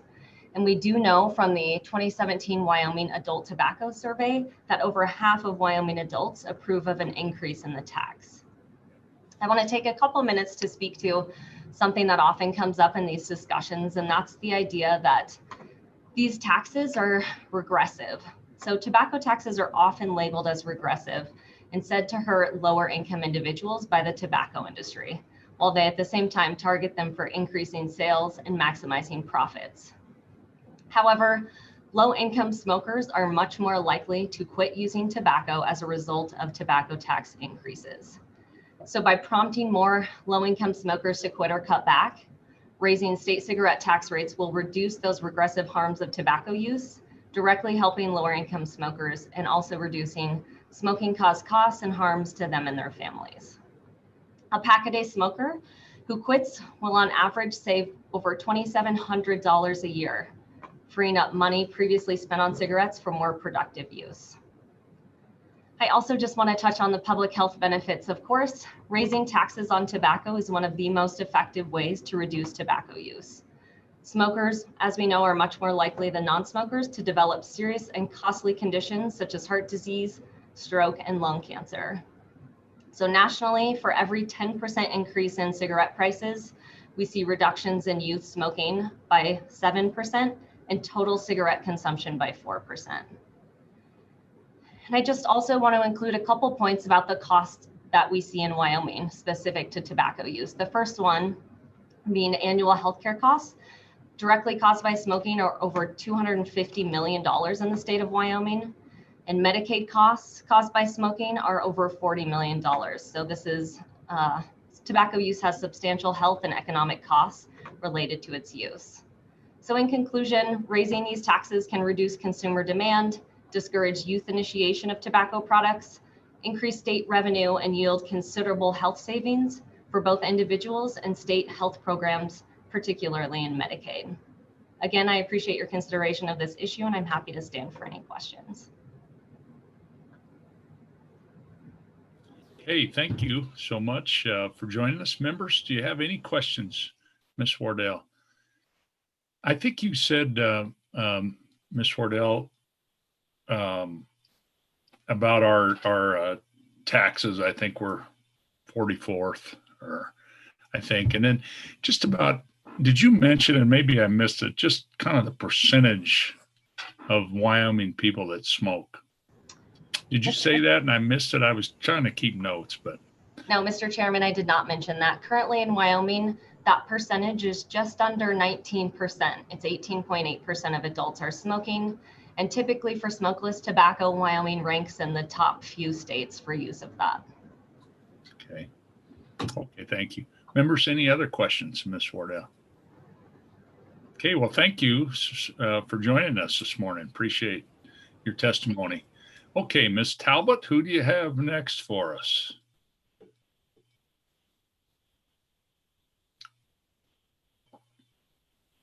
Mr. Chairman, we have Angela Vaughn. Okay, good morning, Ms. Vaughn. Welcome to the committee. Thanks for joining us. Oh, I think you're muted, or at least I can't hear you.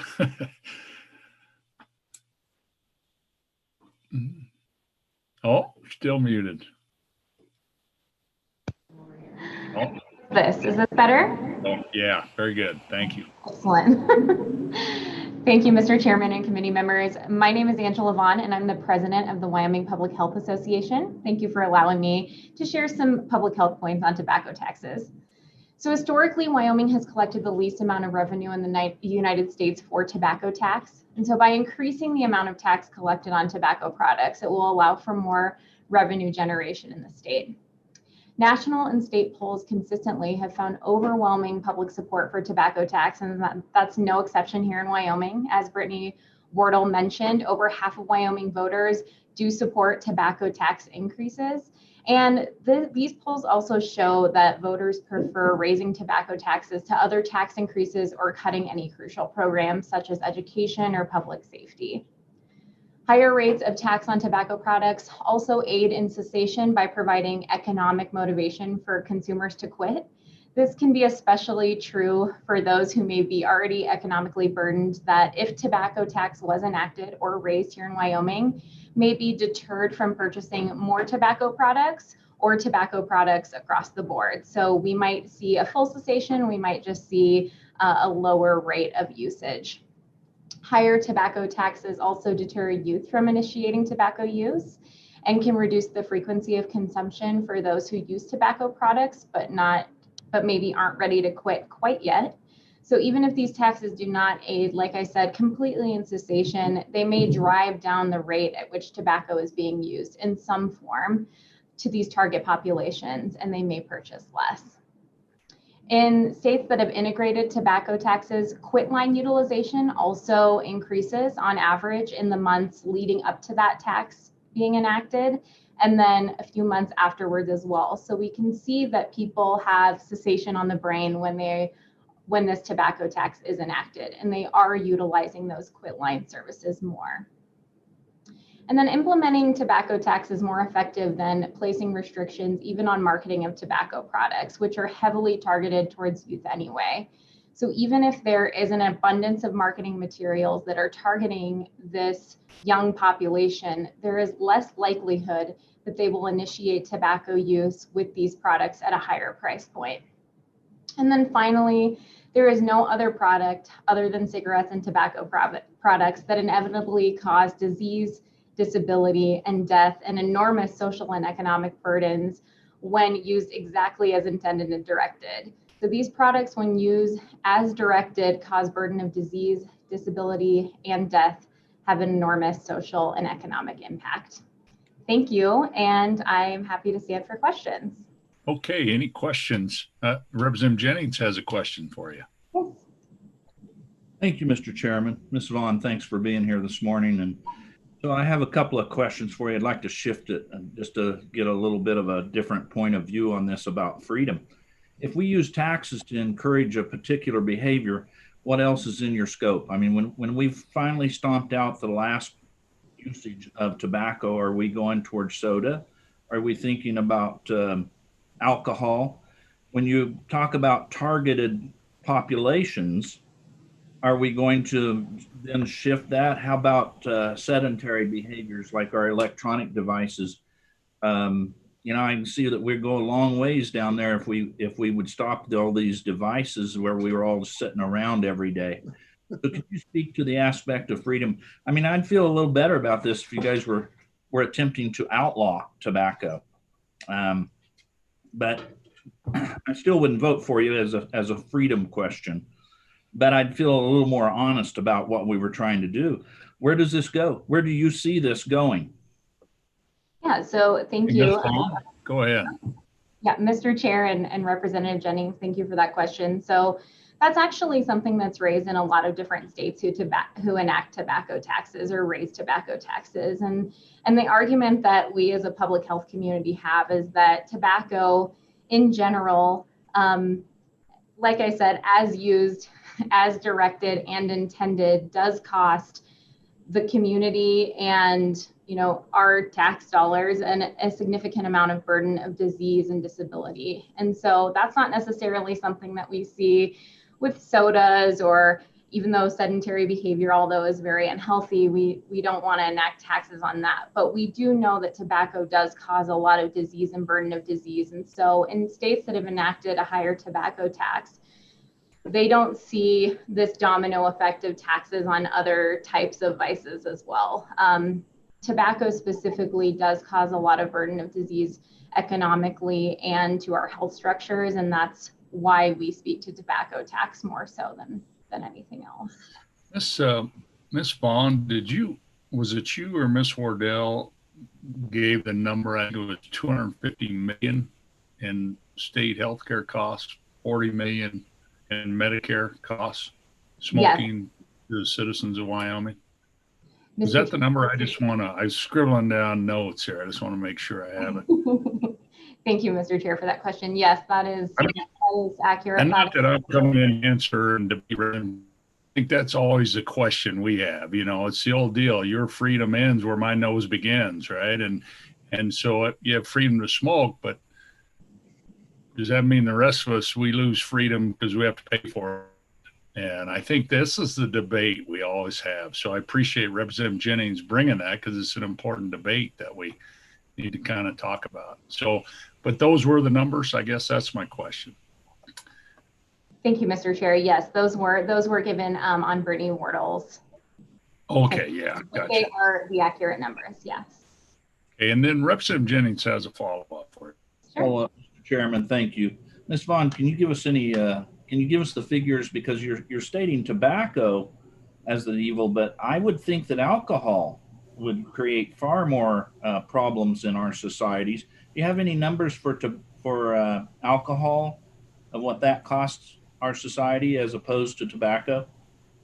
For alcohol, I don't have the numbers right here, but I do know that alcohol, generally doesn't cost, and I'm sorry, Mr. Chair, thank you for that. Thank you for that question, Representative Jennings. But tobacco does cause, cancers and long-term health effects.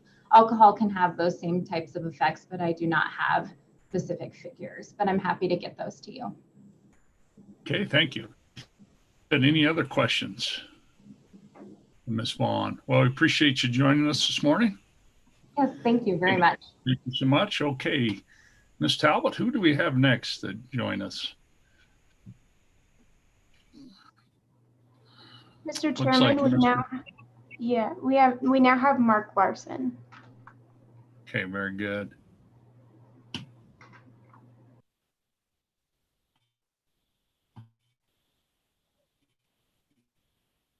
There he is. Thank you, Mr. Chairman. Am I live now? You're live. You got the floor. Go ahead. Members of the committee, Mark Larson with the Wyoming Petroleum Marketers Association and Convenience Store Association. We represent the licensed fuel distributors that collect and remit the fuel taxes, and also the majority of the 345 convenience stores in the state. Sad to report that number last year was 355. We have lost 10 convenience stores over the last year due to COVID and other issues. I also wanted to let the committee know, Mr. Chairman, that Mr. Mosier is unable to attend today because of his mother-in-law passing.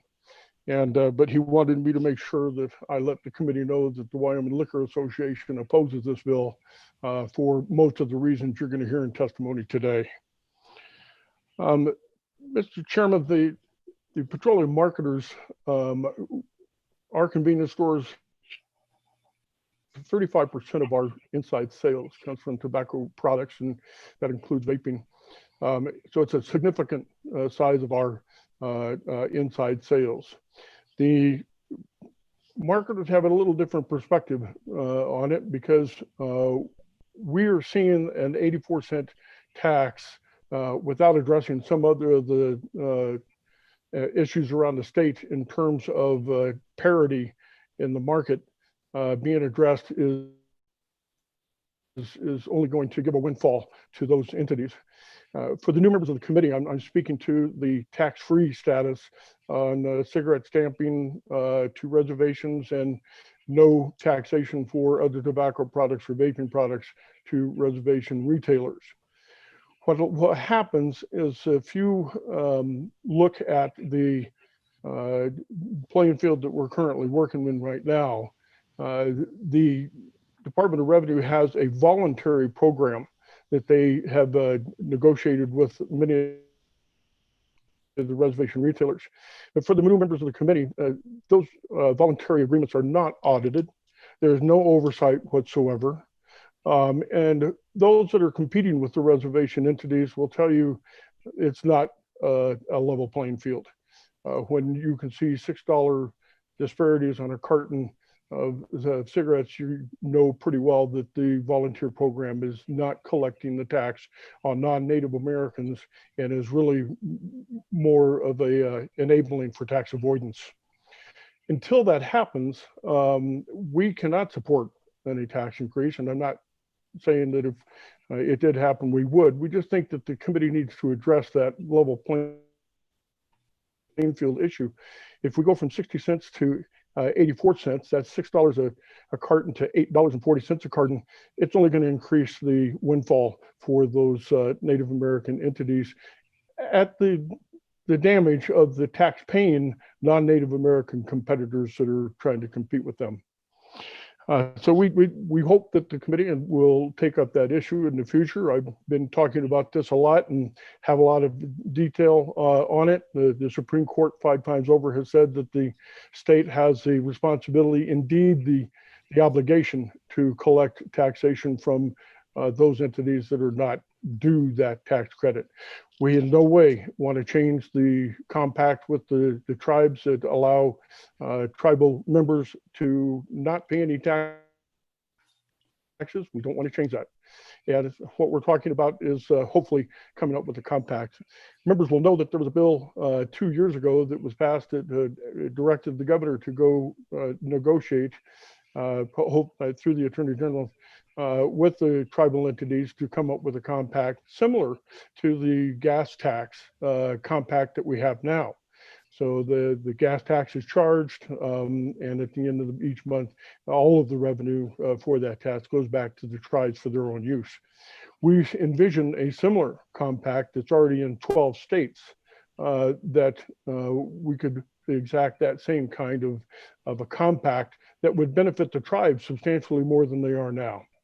Unfortunately, the tribes have not come to the table on that. They have delayed the process, and we understand why. If they're only voluntarily paying on cigarettes and they're paying nothing on other tobacco products, we understand. So all we're asking, Mr. Chairman, is before we look at any tax increase, that we level the playing field for those entities that we're going to increase the windfall of the tribal reservations if this bill passes.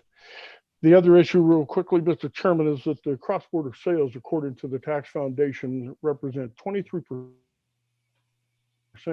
of the total revenue that's being brought into the state of Wyoming.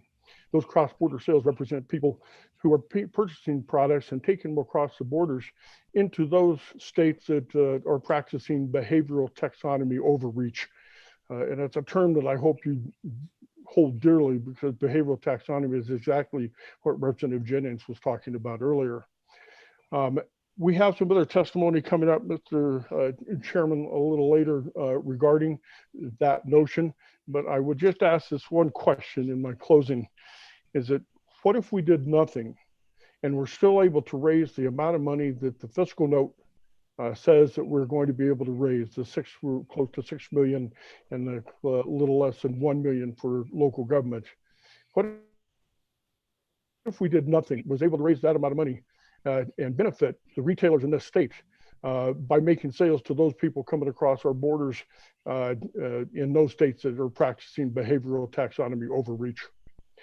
With that, Mr. Chairman, I'll stand for any questions, and thank you for your time, and good to see the new members of the committee. Okay, thanks, Mr. Larson. And I think, this issue with the tribes, I think it's a really, it's an important deal. And I don't know if this bill is broad enough to amend it. It's probably close, when you look at the single subject of this bill. I do think, I don't know if it's going to happen through the executive branch, but I think it could be a win-win for everybody really, except for maybe a few retailers on the border kind of thing, but would, probably reduce smoking, increase revenues to the tribe and the whole works. But, it's one of those issues, I guess. It's a tough issue. And so appreciate your bringing that to light as well. And generally we run these, we're trying to do folks in favor, those against. I'm not going to worry about that so much we'll just kind of go folks who have their hands raised as we move through. So I really appreciate you joining us today. And any members of the committee then, any questions for Mr. Larson? Okay, Representative Sweeney. Thank you, Mr. Chairman. Good to see you, Mark. So in the map that you had provided, I think it was during interim, I guess it's the December 11th letter that you'd sent out. We're at 60 cents and Colorado's 84. So that would bring us equal to Colorado. And then Montana's showing $1.70, South Dakota $1.53, and Nebraska 64 cents, and Idaho's 57.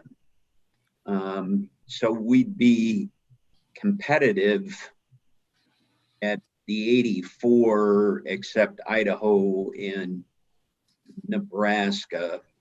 Do you still believe, I totally get and totally agree with you on the issue of the reservation, and somehow we've got to come to a conclusion on that. Do you think we'll still see that much of black market and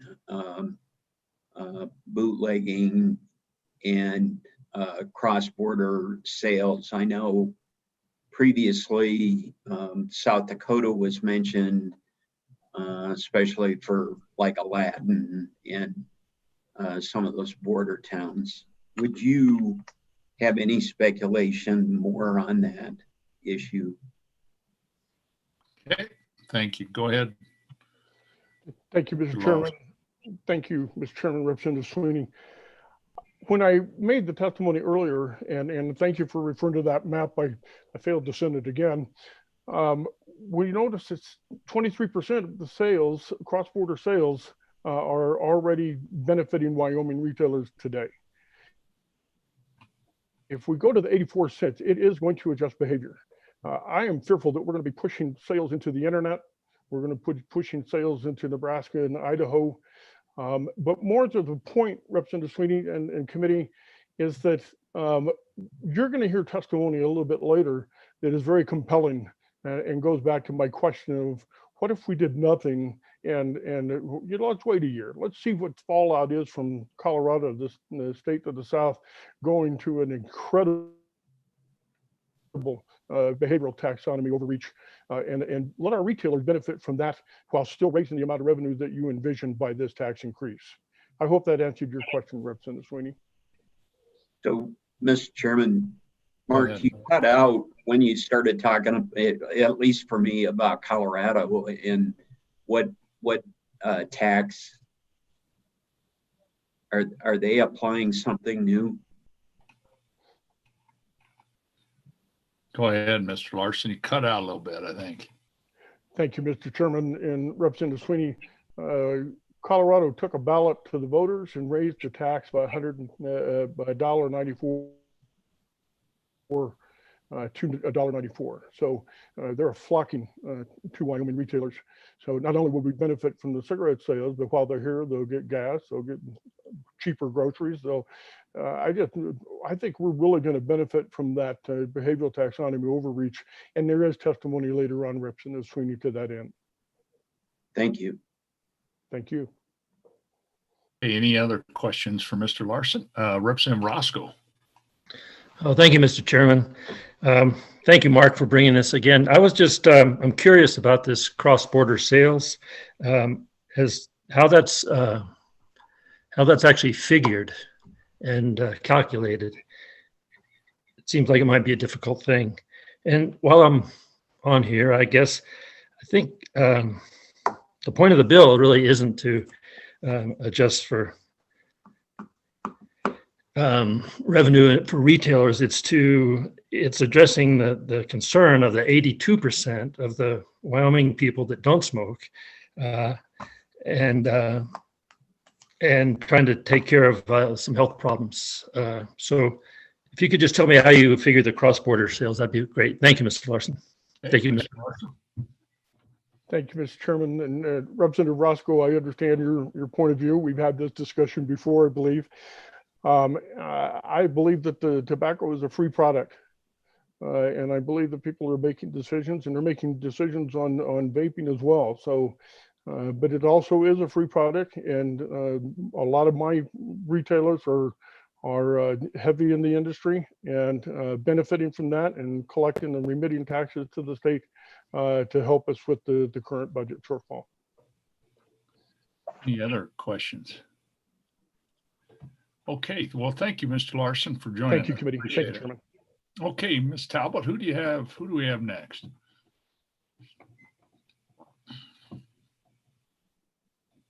Looks like Mr. Garrett.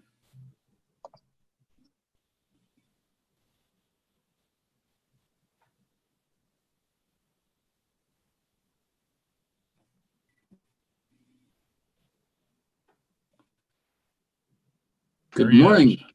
Good morning, committee members. Good morning, Mr. Chairman. Coming today, my name is Richard Garrett. I'm State Policy Director for the American Heart Association, a position that I've just recently taken. I would have, in a former career, I guess, been testifying on HB 30, but I'm happy today to be talking about HB 55 and a tobacco tax.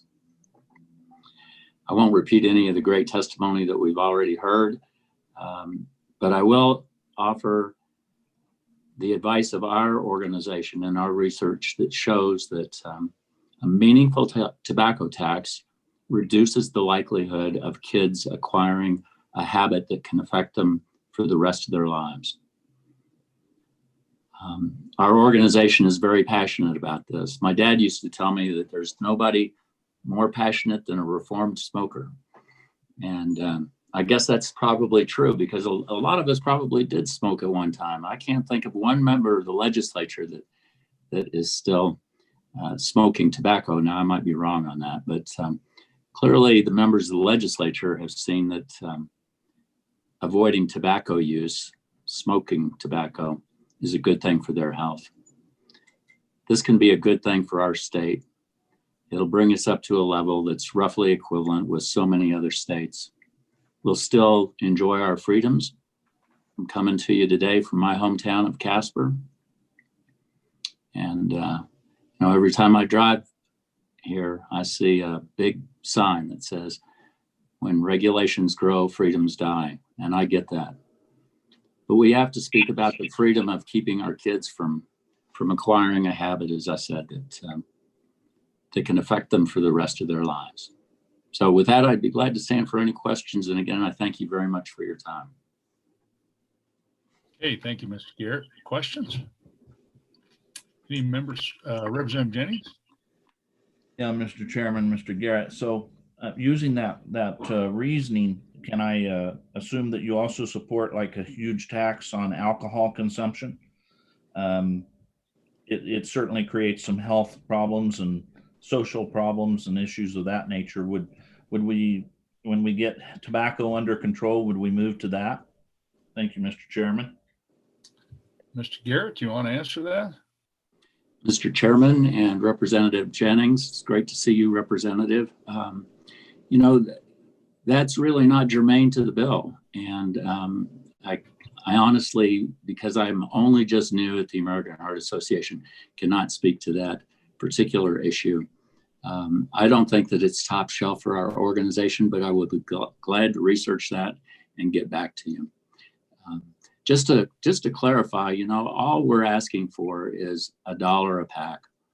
That's a very nominal sum, very easy to achieve. I'd urge you all to amend the bill accordingly, get it to the floor, let folks debate it, let them see that you're committed to taking care of our kids. I know you all are. So with that, Mr. Chairman. Okay, thank you. Any further questions, Mr. Garrett? Well, appreciate you joining us today. It's good to see you. Thank you. Thank you. Okay, Ms. Talbot, who do we have next from the public? Looks like Mr. Mayor. Matt Hall. There we go. Yeah. Good morning. Second, I forgot how to do Zoom. Hard to believe after as many meetings I've been on. Thank you, Mr. Chairman and members of the Revenue Committee for allowing me to testify on this bill this morning. I'm Matt Hall, Mayor, City of Cody, also the president of the Wyoming Association of Municipalities, and I'm just here to speak on behalf of this bill to pass. I'd like to point out that most of our municipalities this year within this year's budget have cut their general fund roughly 13% on the low side with a lot of our municipalities, and then a few going up to as high as 45%. So our organization, our members of our organization are trying to do their part to help address some of the concerns that are ongoing with our state. I honestly didn't really know what we even charge for a tobacco tax until I looked it up this morning.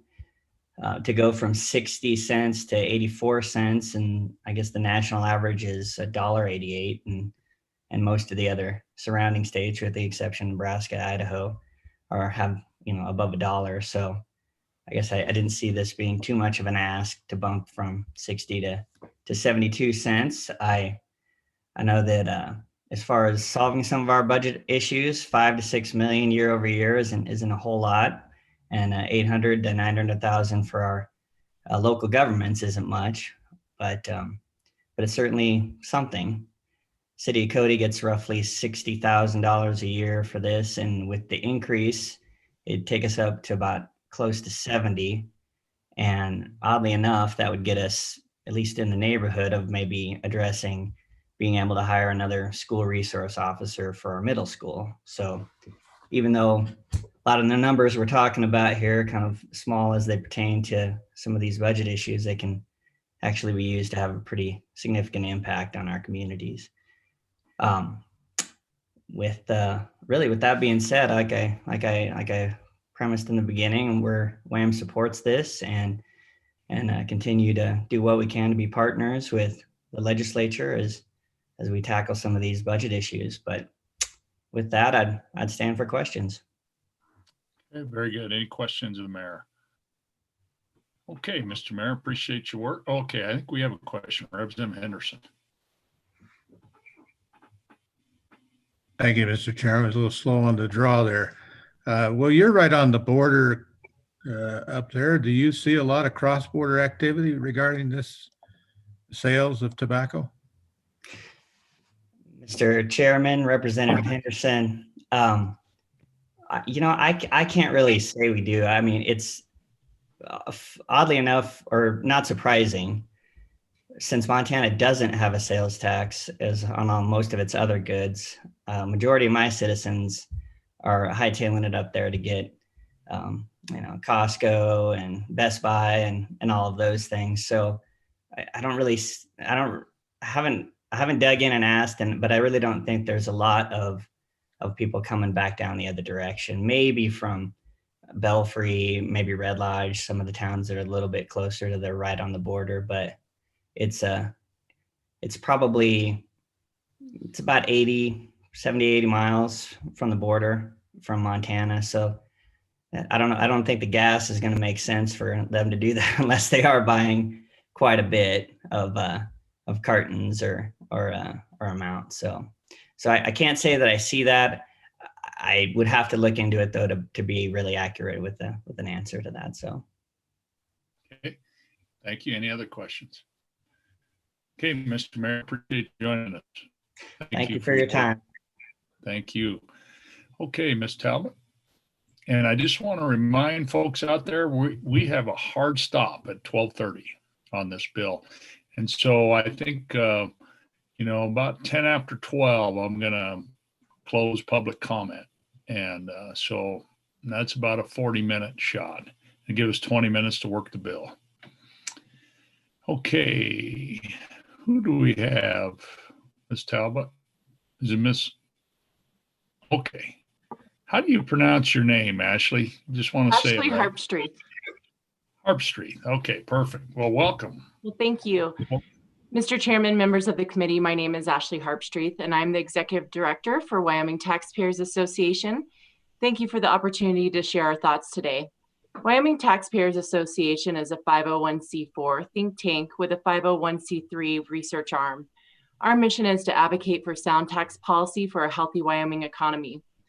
For members that are new, positions that we take are based on an analysis of the legislation against the cornerstones of taxation through our policy committee. Their recommendations is then forwarded on to our 21 board of directors for a decision. In the analysis, as I mentioned, we look at the 4 cornerstones.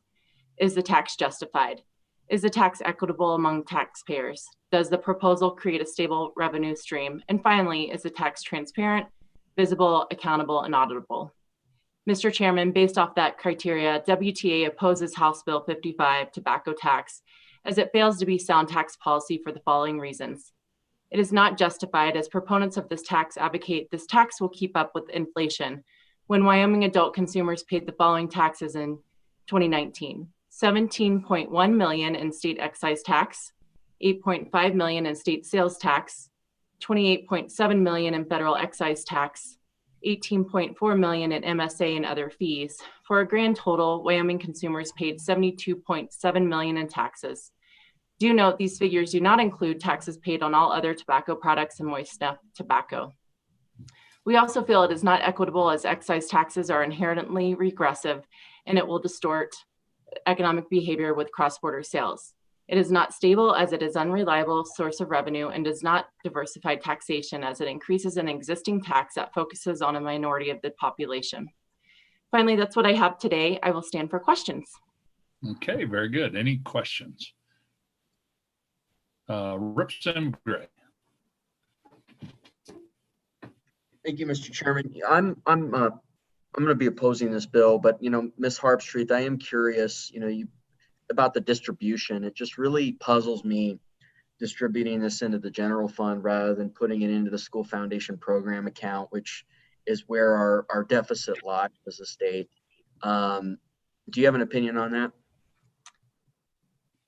Mr. Chairman, Representative Gray, at this time, I do not. Okay, thank you. Any other questions? Okay, well, thank you. Appreciate you joining us today, and we'll see each other a lot, I'm sure. This committee. Oh, I think Representative Hallinan has a question. Go ahead, Representative Hallinan. Thank you, Mr. Chairman. Would the Taxpayer Association advocate that we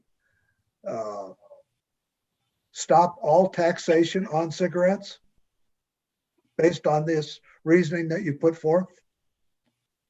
Go ahead. Mr. Chairman, Representative Hallinan, I am not allowed to speak in that term today. I don't have any feedback from my members. I'd have to go back and ask them. Okay, thank you. Any other questions? Okay, I think that's everyone. Thank you. Thank you for joining us. Okay, next.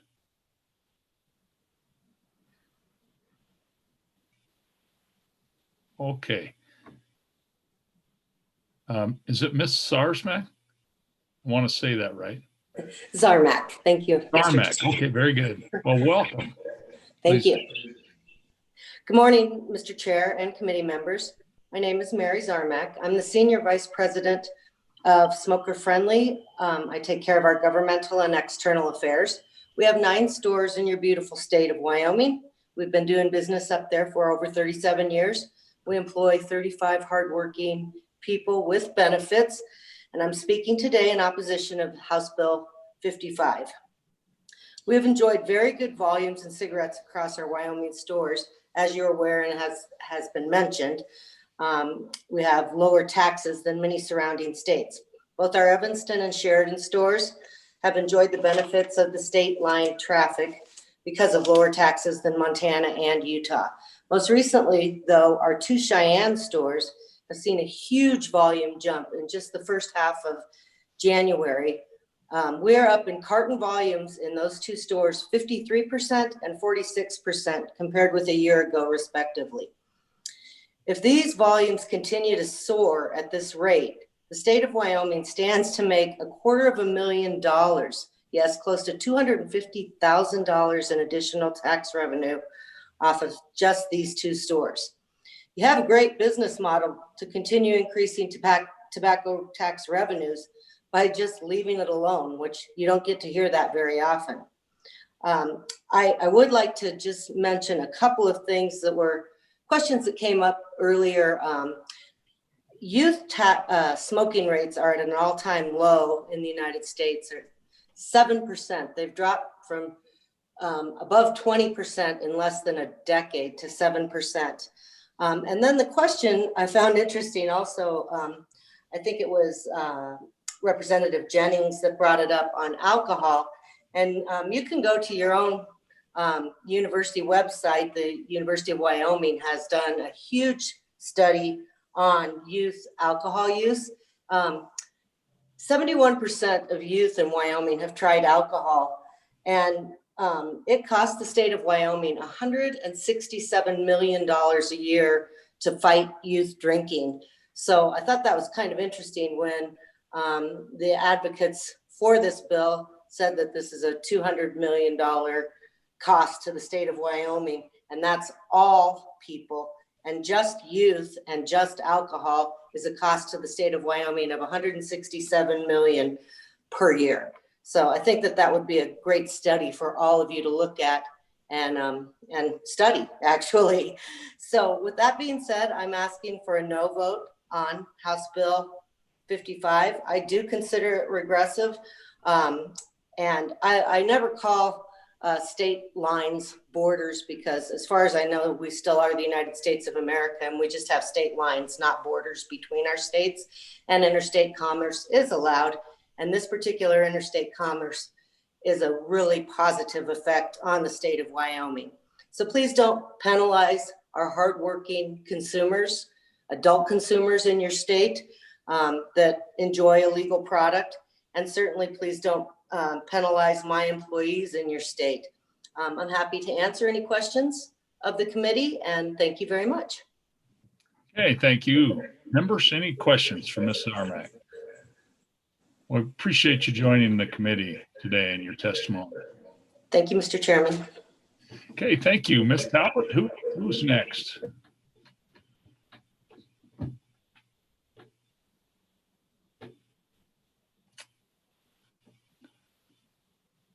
Okay, looks like Ms. Kaiser.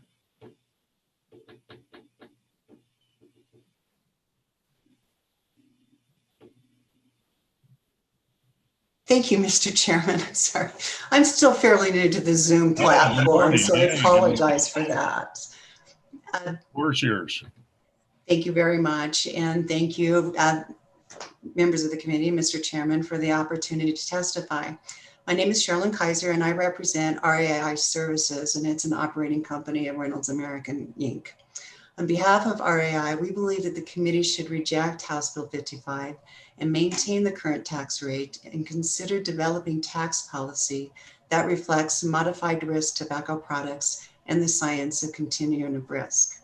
This concept is not new to Wyoming. I know that we have been working with the legislature since 2015 on tobacco harm reduction. And in 2015, Wyoming passed a tobacco harm reduction law that required the development and implementation of programs incorporating the use of peer-reviewed and science-based educational materials on tobacco harm reduction and the comparative risk of different tobacco product categories. Recognizing that no tobacco product is safe and quitting is the best choice for a smoker concerned with health risks from smoking, a wide range of studies and study types that support the proposed modified risk claim that switching completely from smoking cigarettes to exclusive use of modified risk tobacco products will result in the significant reduction in the risk of lung cancer, oral cancer, respiratory disease, and coronary heart disease. Many public health researchers and governmental agencies, including officials with FDA, agree that the continuum of risk exists among tobacco products, with combustible products at the higher end of the continuum and non-combustible tobacco products like smokeless tobacco products and nicotine replacement therapies on the lower end of the continuum. RAI and its subsidiaries are committed to engaging with legislators and regulators to support appropriate legislation and regulation covering the broad spectrum of tobacco product categories. Our current priorities include developing a clearly defined regulatory pathway that encourage manufacturers to be innovative and create products that pose or may pose less risk for adult smokers compared to cigarettes, and also developing a differential treatment of excise taxes that encourage adult smokers to switch to alternative options that may have less risk. With that, my comments are brief, and I just want to thank the committee again for the opportunity to present our comments and ask the committee to consider our recommendation to vote no on House Bill 55 and begin the discussion on future tax policy that reflects the science of continuum of risk. And with that, Mr. Chairman, I'm ready to stand for any questions. Okay, very good. Thank you. Members, any questions for Ms. Kaiser? Okay. Well, we sure appreciate you taking your time and joining the committee today. Thank you so much. Okay, Ms. Talbot, any other members? I see Mr. Picard has, I think I can.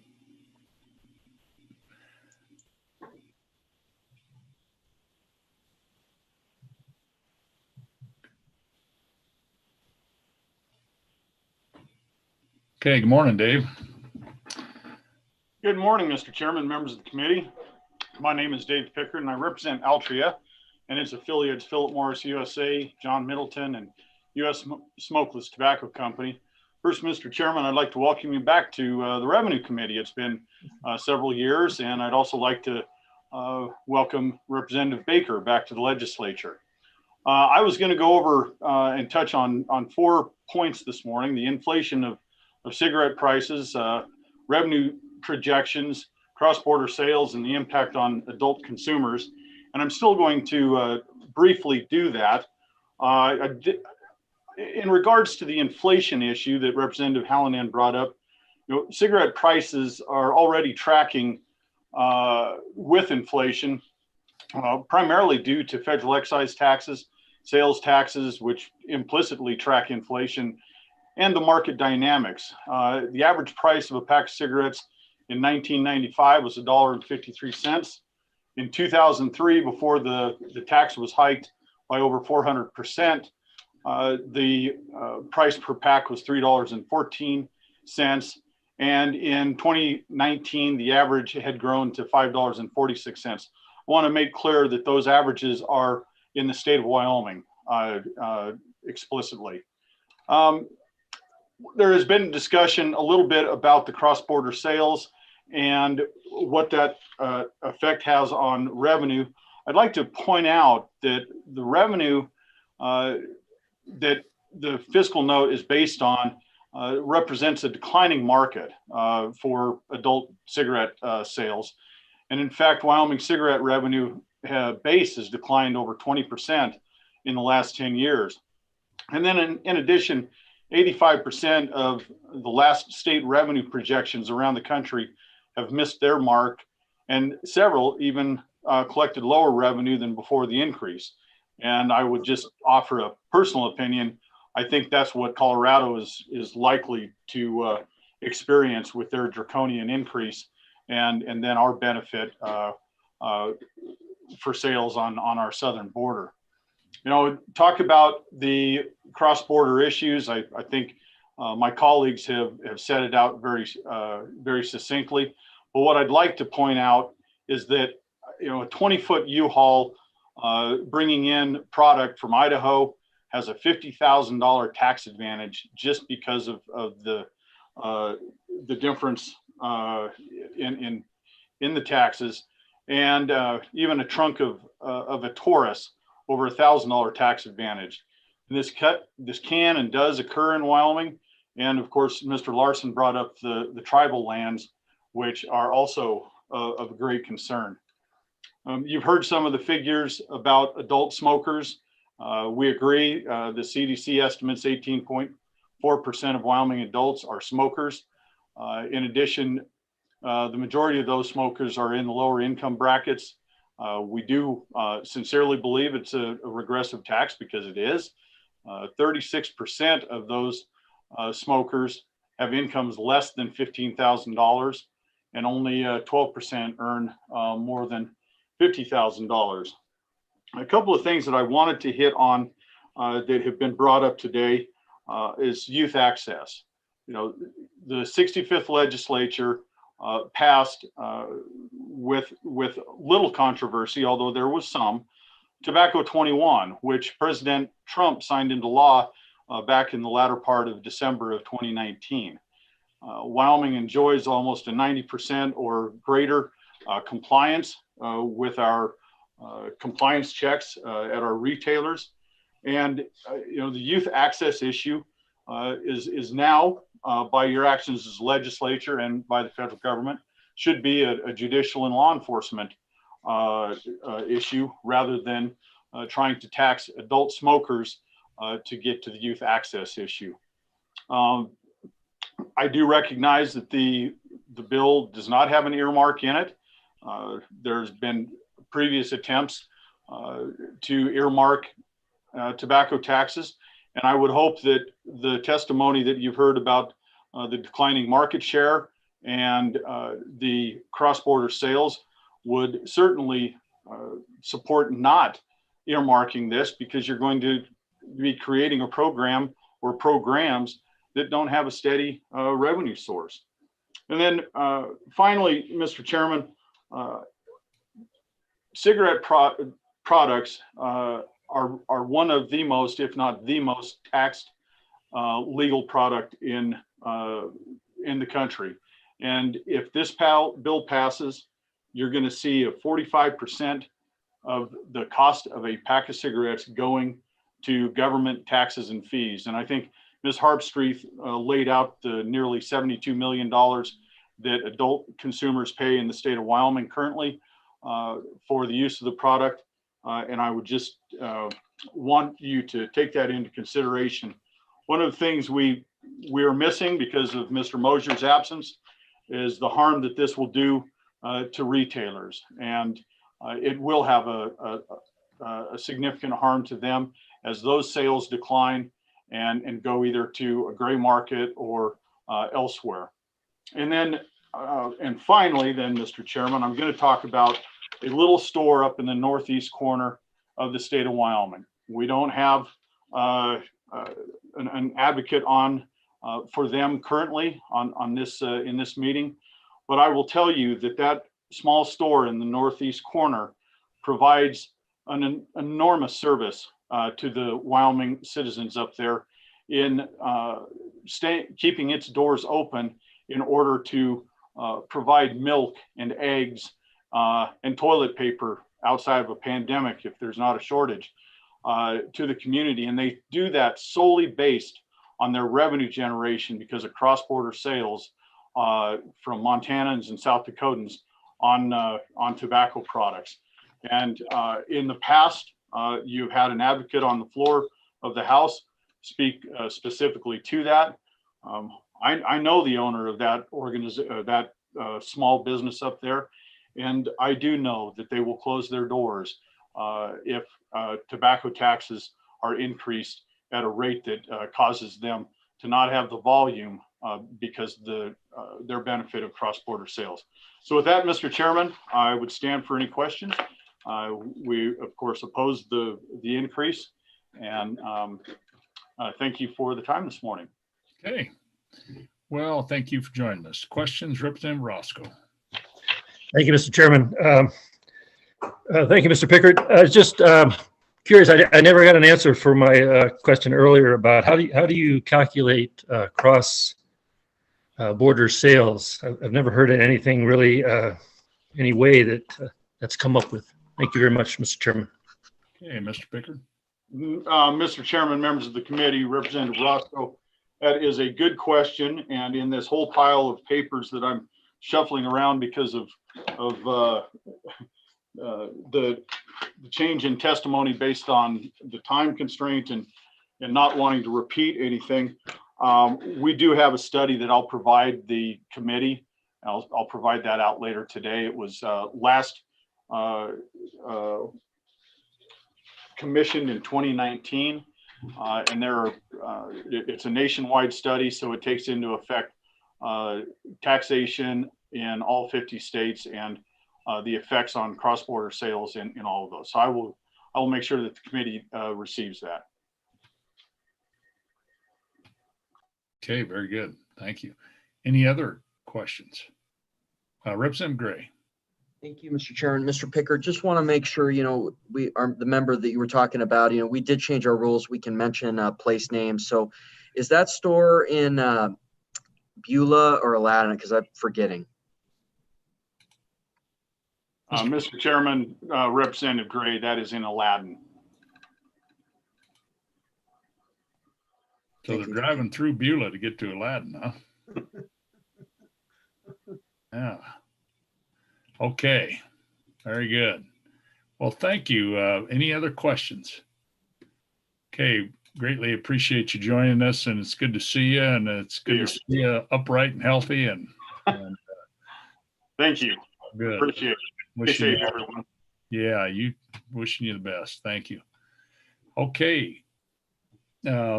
Ms. Talbot, is there anyone else that would like to testify to the committee? Mr. Chairman, we don't have anyone else who has expressed interest or raised their hand, but we'd be happy to admit those folks who haven't testified if you'd like, or if folks would like to raise their hand, we can do that as well. Oh, looks like Jan Cartwright would like to. Cartwright. And then I see Director Noble too, if you could admit him. And I just think in case members of the committee, as we start to work the bill, have questions of Director Noble, Director of Revenue. Okay, so Miss Cartwright. And I think those are the last two that I have on my list of attendees. And we're in good shape. Well, it's 11:40. Members, are you going to need a break, a 5-minute break? Yes. Yeah. So when Miss Cartwright is finished with her testimony, we'll take a short 5-minute stretch and come back. And then I think, Ms. Talbot, I think you can drop Mr. Pickard's picture. I can still see. Not that we don't mind looking at you, but I think then it helps us arrange our screen and who's talking. And so thank you so much. Okay, Ms. Cartwright, welcome. Thank you, Mr. Chairman. I'm Jan Cartwright, the Executive Director of the Wyoming Primary Care Association. I speak today strongly in favor of an effective tobacco tax. The current increase is not enough to accomplish any of the goals that a tobacco tax seeks to address. I have been a long-time tobacco prevention advocate dating back to the Master Settlement Agreement in the late 1990s. Wyoming benefits from Master Settlement Agreement funds to this day, and it is important to remember why the attorneys general of the original states sued the tobacco industry in the first place. It was to reimburse states for all of the tobacco-related illness and death that tobacco products caused. The damage to citizens of Wyoming is ongoing. Wyoming loses 800 of its residents each year due to their own smoking. The actual millions of dollars of cost to the state has already been highlighted by other speakers, so I won't list those. But if the goal is to raise revenue, then the higher tax would help offset the $44.8 million that the state spends in Medicaid each year. Tobacco is not a free product, not to the person who uses it and not to the state, which gets stuck with a healthcare cost due to smoking. And so I'll be brief since I'm standing between you and a break, Mr. Chairman, but I appreciate the chance to give my remarks. Well, we appreciate you joining us. And members, any questions for Ms. Cartwright? And that was 44 million in Medicaid costs. Mr. Chairman, that's correct. $44.8 million in Medicaid costs to the state. Okay. Any other questions for Ms. Cartwright? Well, we sure appreciate you taking your time to join us today. Thank you, Mr. Chairman. Thank you. Okay, Ms. Talbot, I think that clears all the folks who have signed up, wanted to speak. I'm looking at that list. And we have Mr. Noble is entered. And then, so let's just take a short break, 5-minute break. It's 11:43, so 11:48, we'll kick back on. Please mute and turn your video off.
Okay, members, I think we're got a quorum back. I would like to ask Director Noble just to join us here a little bit, and if you have any questions. Director Noble, you can hear me all right? I can, Mr. Chairman. Okay, I just have and members, I'd like you just, if you have any questions of the director, now's a good time to, I have a couple issues. The first one I want to talk about, because it was brought to my attention by staff that I don't think there's a little hang up in the statute on, and maybe this isn't in your arena, but really, I think on moist snuff, and we probably we've been sending it to the general fund, but I think there's a little hang up there that we could fix, a little technical correction. Anything about that? But I guess my big issue is really with our reservation, and you know, obviously we're not going to do any type of cram down. We're trying to find a win-win, like the fuel tax is a win-win for everybody, and it's done in a really transparent. And I guess I'd like to do that same thing with this tobacco tax and move us forward. And I guess your thoughts on that are. Mr. Chairman, members of the committee, Dan Noble, Director of the Department of Revenue. Thanks for allowing me to be here today. The issue associated with the tribes is obviously one of jurisdiction.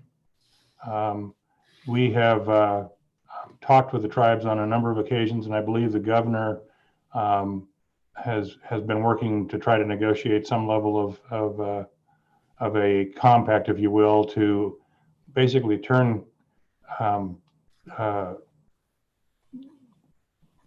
guess, allow the reservation to collect its own tax.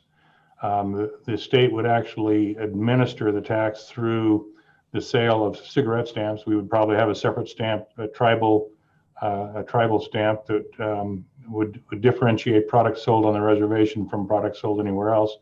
But it is something that we would work with them on developing that, negotiating how that tax would be distributed back to them on what kind of a basis it is. As it stands today, we have what are known as authorized stamping wholesalers in the state and around the country that are authorized to sell product into the state of Wyoming. And we have them stamp those products. There are a number of them that we allow to sell unstamped product, strictly designated for the reservation itself. And I think the biggest issue we face is developing something that is mutually beneficial for the state as well as the tribes, and recognizing their sovereignty, but allowing them to assess the tax on themselves on the reservation itself. That's where we're at today.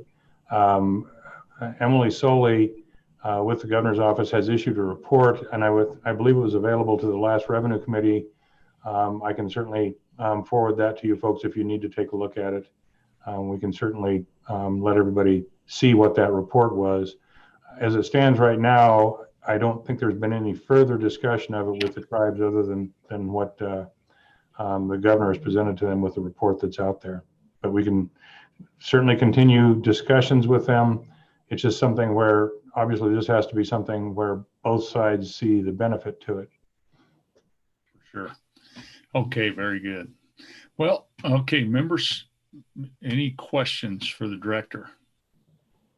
Cigarette taxes, any of those kind of things? Director, any comments that you might, I think Representative Sweeney has a question. Thank you, Mr. Chairman. So on the I pulled out the report from the governor. How long, in your mind, does this go back as far as the compact and trying to negotiate it? Director? Mr. Chairman, Representative Sweeney, I've personally been involved in some level of negotiation on a couple of instances back as far as about 2006, and then it was resurrected again around in 2011. The most recent effort has been by the governor's office, and they've talked to us about, okay, what has been presented in the past, what are the hurdles, and I think a lot of it is just like there's legislative, changes in legislature and ideology. There is also at the tribal level changes in their governing body and their ideology as well. It certainly changes quite a bit there, actually. Okay, very good. Go ahead. Thank you, Mr. Chairman. And on cross-border sales, is there really a way that we truly can know the dollar amount on that, on cross-border sales? From the Department of Revenue's perspective, we certainly have no mechanism for actually determining that. I think there's an awful lot of data out there that is provided by the people that you have spoken with. How they approach figuring that out, I really don't know. I mean, I think there's an awful lot of discussion about leakage across the borders. You had testimony from a lady with Smoker Friendly that there's a huge amount of increase in the border in Cheyenne, just based on Colorado increasing their tax substantially. Okay, very good. Representative Jennings, I think, has a question. Thank you, Mr. Chairman. Good to see you, Director Noble. It's been a while since I've been on this committee. So, I remember that, Representative Jennings. So just to get an idea back here between cigarettes, in the past several bienniums, I think we've had some studies done, and I don't know if your department was involved in this, but we always received the information about, like for fuel tax, how much people come through here and how much is going to be paid by the locals and how much is going to be paid by out of state. Do you guys have any, do you do some of that study for us? And then I'd have a follow-up depending on the answer to that, Mr. Chairman. Mr. Chairman, Representative Jennings, no, we actually do not do those studies associated with any cross-border sales or people driving through. And I think the information that we get is pretty anecdotal and not something that has any science behind it. I think that's one of the things that makes this problematic, is it's difficult to track the science associated with it. But it is something that, just based on the fact that there are differentials in price, people are price sensitive, I mean, by nature. And if they can save, well, I think if you go to 84 cents, you're talking $8.40 a carton of cigarettes. You're going to see a differential there, and since that differential exists, by nature, people are going to buy it where it's cheaper. It just happens. How much of it? That's where the speculation, I think, enters into it. Okay, thank you. Mm-hmm. Okay, any other questions for the director? Representative Henderson.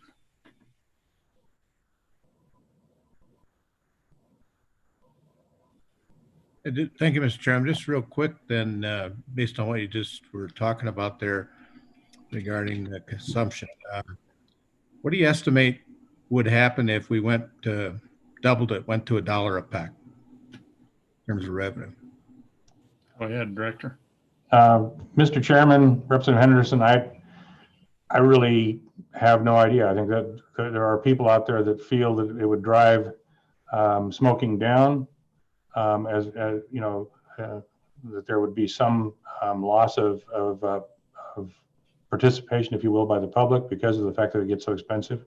Will it create additional cross-border sales, and may it at that point make it more attractive to go to the reservation to buy quantities of cigarettes? Certainly. The issue would be to what degree, and I'm not sure anybody can really answer that with any specificity. It's certainly open to interpretation. The one thing I will tell you right now is as of last fiscal year, we sold 822,000 packages of cigarettes on the reservation that were unstamped. That's something that we do track because of the fact that the stamping wholesalers provide us with that data, how much they've sold onto the reservation itself. So that's that represents about $500,000 in tax revenue that's foregone because of the fact that they are sold unstamped. Okay. Any other questions of the director? Okay, Director, Representative Sweeney. Thank you, Mr. Chairman. Director, is there any way to try to measure the black market out there?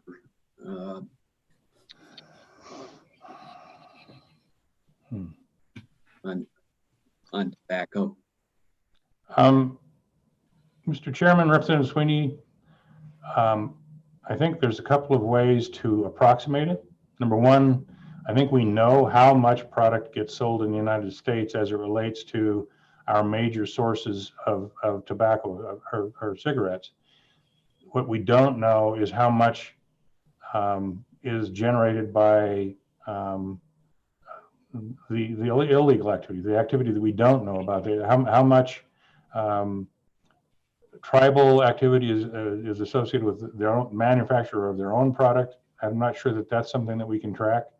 There's a great deal of speculation as to how much people actually, how much cigarette smoking is actually going on a legal basis versus how much of it is generated by illegal sources. It's really, I think it's open to speculation, to tell you the truth. Okay. Director, really, again, appreciate you joining us and look forward to continued conversations as we. Thanks for having me. Okay, thank you. Okay, members, I think that is that draws an end to public comment. I think everybody who signed up and wanted to speak has. And I think Ms. Talbot, tell me if I'm wrong on that, but I think I don't see anybody else that hasn't addressed the committee. So with that, we're going to close public comment. Ms. Nord, is there anybody out there? I saw your. Mr. Chairman, no, I think you are correct that public comment has closed and we're good to go. So. Okay. Well, again, thank everybody who's joined us today. Appreciate all your testimony and as we move forward now on this issue. So members, public comments closed. What's your pleasure, committee? Move the bill. Okay, so the bill's been moved by Representative Hallinan and seconded by Representative Roscoe. Okay, we're going to start working down through the bill. We'll, if you have amendments, we'll just kind of keep, I'm going to go page by page. So page 1, going to move to page 2. And page 3. And if anybody out there has got an amendment. Okay, I don't see any amendments. Any further discussion on the bill? Representative Yin. Thank you, Mr. Chairman. I'm going to be brief. I'm just going to say that I think the argument that we don't need to pass it because Colorado passed a larger tax is actually a better reason that we should pass it, because now we have this tax capacity where people aren't going to be running to Colorado to buy cigarettes. So I've always been in favor with this, voting for it. Thank you. Okay, thank you. Representative Hallinan.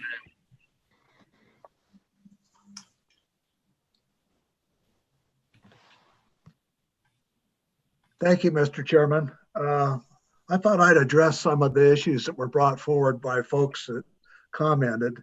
Sure. The fact that number one, the reservation, I don't think that should cause anybody to vote against this bill, because that's an old issue and it's going to stay with us. That's not going to be affected anyway by the passage of this bill. It might even improve their chances of passing it. if the tax is increased and the amount of income that the tribes can get from coming to an agreement with the state, then they might be more inclined to sign on to it. So I think that's one possible thing. The second issue is the cross-state issue. I think I agree with my colleague from Jackson in regard to the fact that Colorado raised their tax. That makes it less likely that we're going to lose business by causing this tax increase.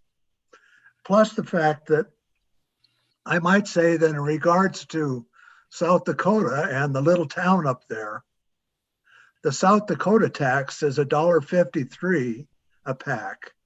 And this would raise our price to 84 cents.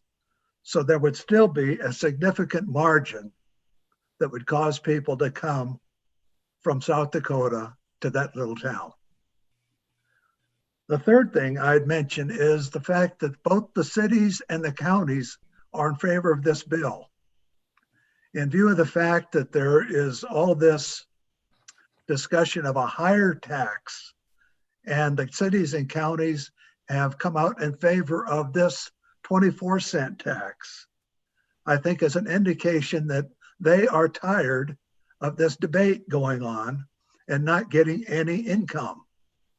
So this would give them an increase in their income, a significant increase, but not a massive increase. And they're in favor of it. So for that reason, Mr. Chairman, I think we have a lot of reasons to support this bill. And I can't think of any reason not to support it. The issue about other types of bad behavior, I really don't, I don't think that we're going to pass a law on all of those issues. And I really think that the cigarette tax is an appropriate tax and that we should pass this bill. Thank you, Mr. Chairman. Okay, thank you, Representative Hallinan. Okay, members, any other comments? I see no amendments. Okay, Representative Roscoe. Thank you, Mr. Chairman. And I really appreciate Representative Hallinan bringing this bill. And you, Mr. Chairman, for bringing up, I think the most important issue is that we do settle our taxation with the tribes as best we can. And I think we should look into what other states are doing. But it does seem like we're talking a little bit more about how many cigarettes we can sell instead of building a healthy Wyoming, which I think is a far more important thing. So I'll be an eye on this bill. Thank you, Mr. Chairman. Okay, Representative Jennings. Thank you, Mr. Chairman. And I'm going to be a no on this because of the issue of freedom, not because I don't buy tobacco products or alcohol, although I see alcohol is probably doing far more health issues to our state than tobacco. But and I'm a little surprised. I mean, I think we just passed a tax last year on tourism or fuel for actually tourism, because we said, well, it's driven by the people out of state rather than the people in state. And here's an opportunity where we have a differential that those same people that we could actually, they're going to buy the product. We bring that differential closer, we're going to get less people. And I think most of them will have to drive quite a ways to get that differential. So maybe we'll get some fuel tax out of them too, and some tourism dollars. And so while I very much hate to disagree with my good colleague from the land of the camels, for me personally, it's an issue of freedom. And if we're at what point we decimate or change the behavior of these people, then what's next? And we will. Clearly, everything we've heard is we want to collect some money so we're able to spend some money. And so I'm going to be a no just on the issue of the freedom. Thank you, Mr. Chairman. Okay, thank you, members. We ready to vote? Representative Hallinan. Thank you, Mr. Chairman, and thank you for your debate, all my colleagues. I would remind you of a comment that a former chairman of this committee, Representative Madden, made. He said we shouldn't make tax policy on the basis of social issues. And I agree with that. And I think that's a good reason to vote in favor of this bill, because the taxes have not gone up since 2003. And just to keep them up to date, we need to increase them by the 40% that we're going to raise them. Thank you, Mr. Chairman. Okay, very good. Thank you. Okay, members, sensing Question. you're ready to vote. Question being called. Ms. Talbot, can you please call the roll on House Bill 55? Mr. Chairman, the committee is voting on House Bill 55, tobacco tax. Representative Baker? No. Representative Gray? No. Representative Hallinan? Aye. Representative Henderson? Aye. Representative Jennings? No. Representative Roscoe? Aye. Representative Sweeney? Aye. Representative Yin? Aye. Chairman Harshman? Aye. Mr. Chairman, the bill has passed. Okay, thank you. So members, how about I'd like Representative Hallinan and Representative Henderson then to kind of floor manage this bill when we go. And I'd also like Representative Yin and Roscoe to kind of work as a little subcommittee on this. We've got a month or better. I don't know that this bill will come up in the 8-day session. I have no idea but we might have a little time to kind of work on this tribal issue and see what other states are doing. At least you two guys can become the experts on it and work on it and work with the director and maybe the tribes and see if we can start moving that ball forward. I don't think it has to necessarily be an executive branch issue. And we want to make it a win-win for everybody, not a cram down, but something that folks can agree on. So appreciate if you two could go to work on that a little bit. Okay. Mr. Chairman. Representative Sweeney. On that issue, the Select Committee on Tribal Relations would be a good spot. I don't know if I'll remain on that. I'm an alternate, but Andy Clifford and Jim Blackburn are seated members currently on that, and Lloyd Larson is the House chairman. Yeah, be great. Yeah, I think there's other states. I think there's a dozen states probably stamp all their cigarettes have already, worked through this issue, and maybe we can kind of start to figure it out. I didn't realize when the director talked about 2006, I remember 2011. I remember that. We've been working on it at least that long. I didn't realize it went back 2006 as well. So, maybe not, but at least we can learn a little more about it and bring it to us. So, okay. Are there any other items then before the committee members, anything? So I think the next time we'll see each other is in session a week from tomorrow, and we'll find out if this bill, if how high it goes up on general file and that kind of thing, and see how it goes. Any of our bills for that matter. So, okay. Anything else for the good of the committee? Okay. Well, thanks to everyone who's watched out on YouTube and all the folks who have joined us today and testified to the committee. Really appreciate their testimony, and that's key to this process. Really appreciate everyone and giving ourselves a little grace on this process. And we'll keep getting better at it, keep moving forward. We'll soon be together. So thank you to our staff. And again, appreciate everybody's good work. So have a wonderful day, and we'll talk soon. Thank you much.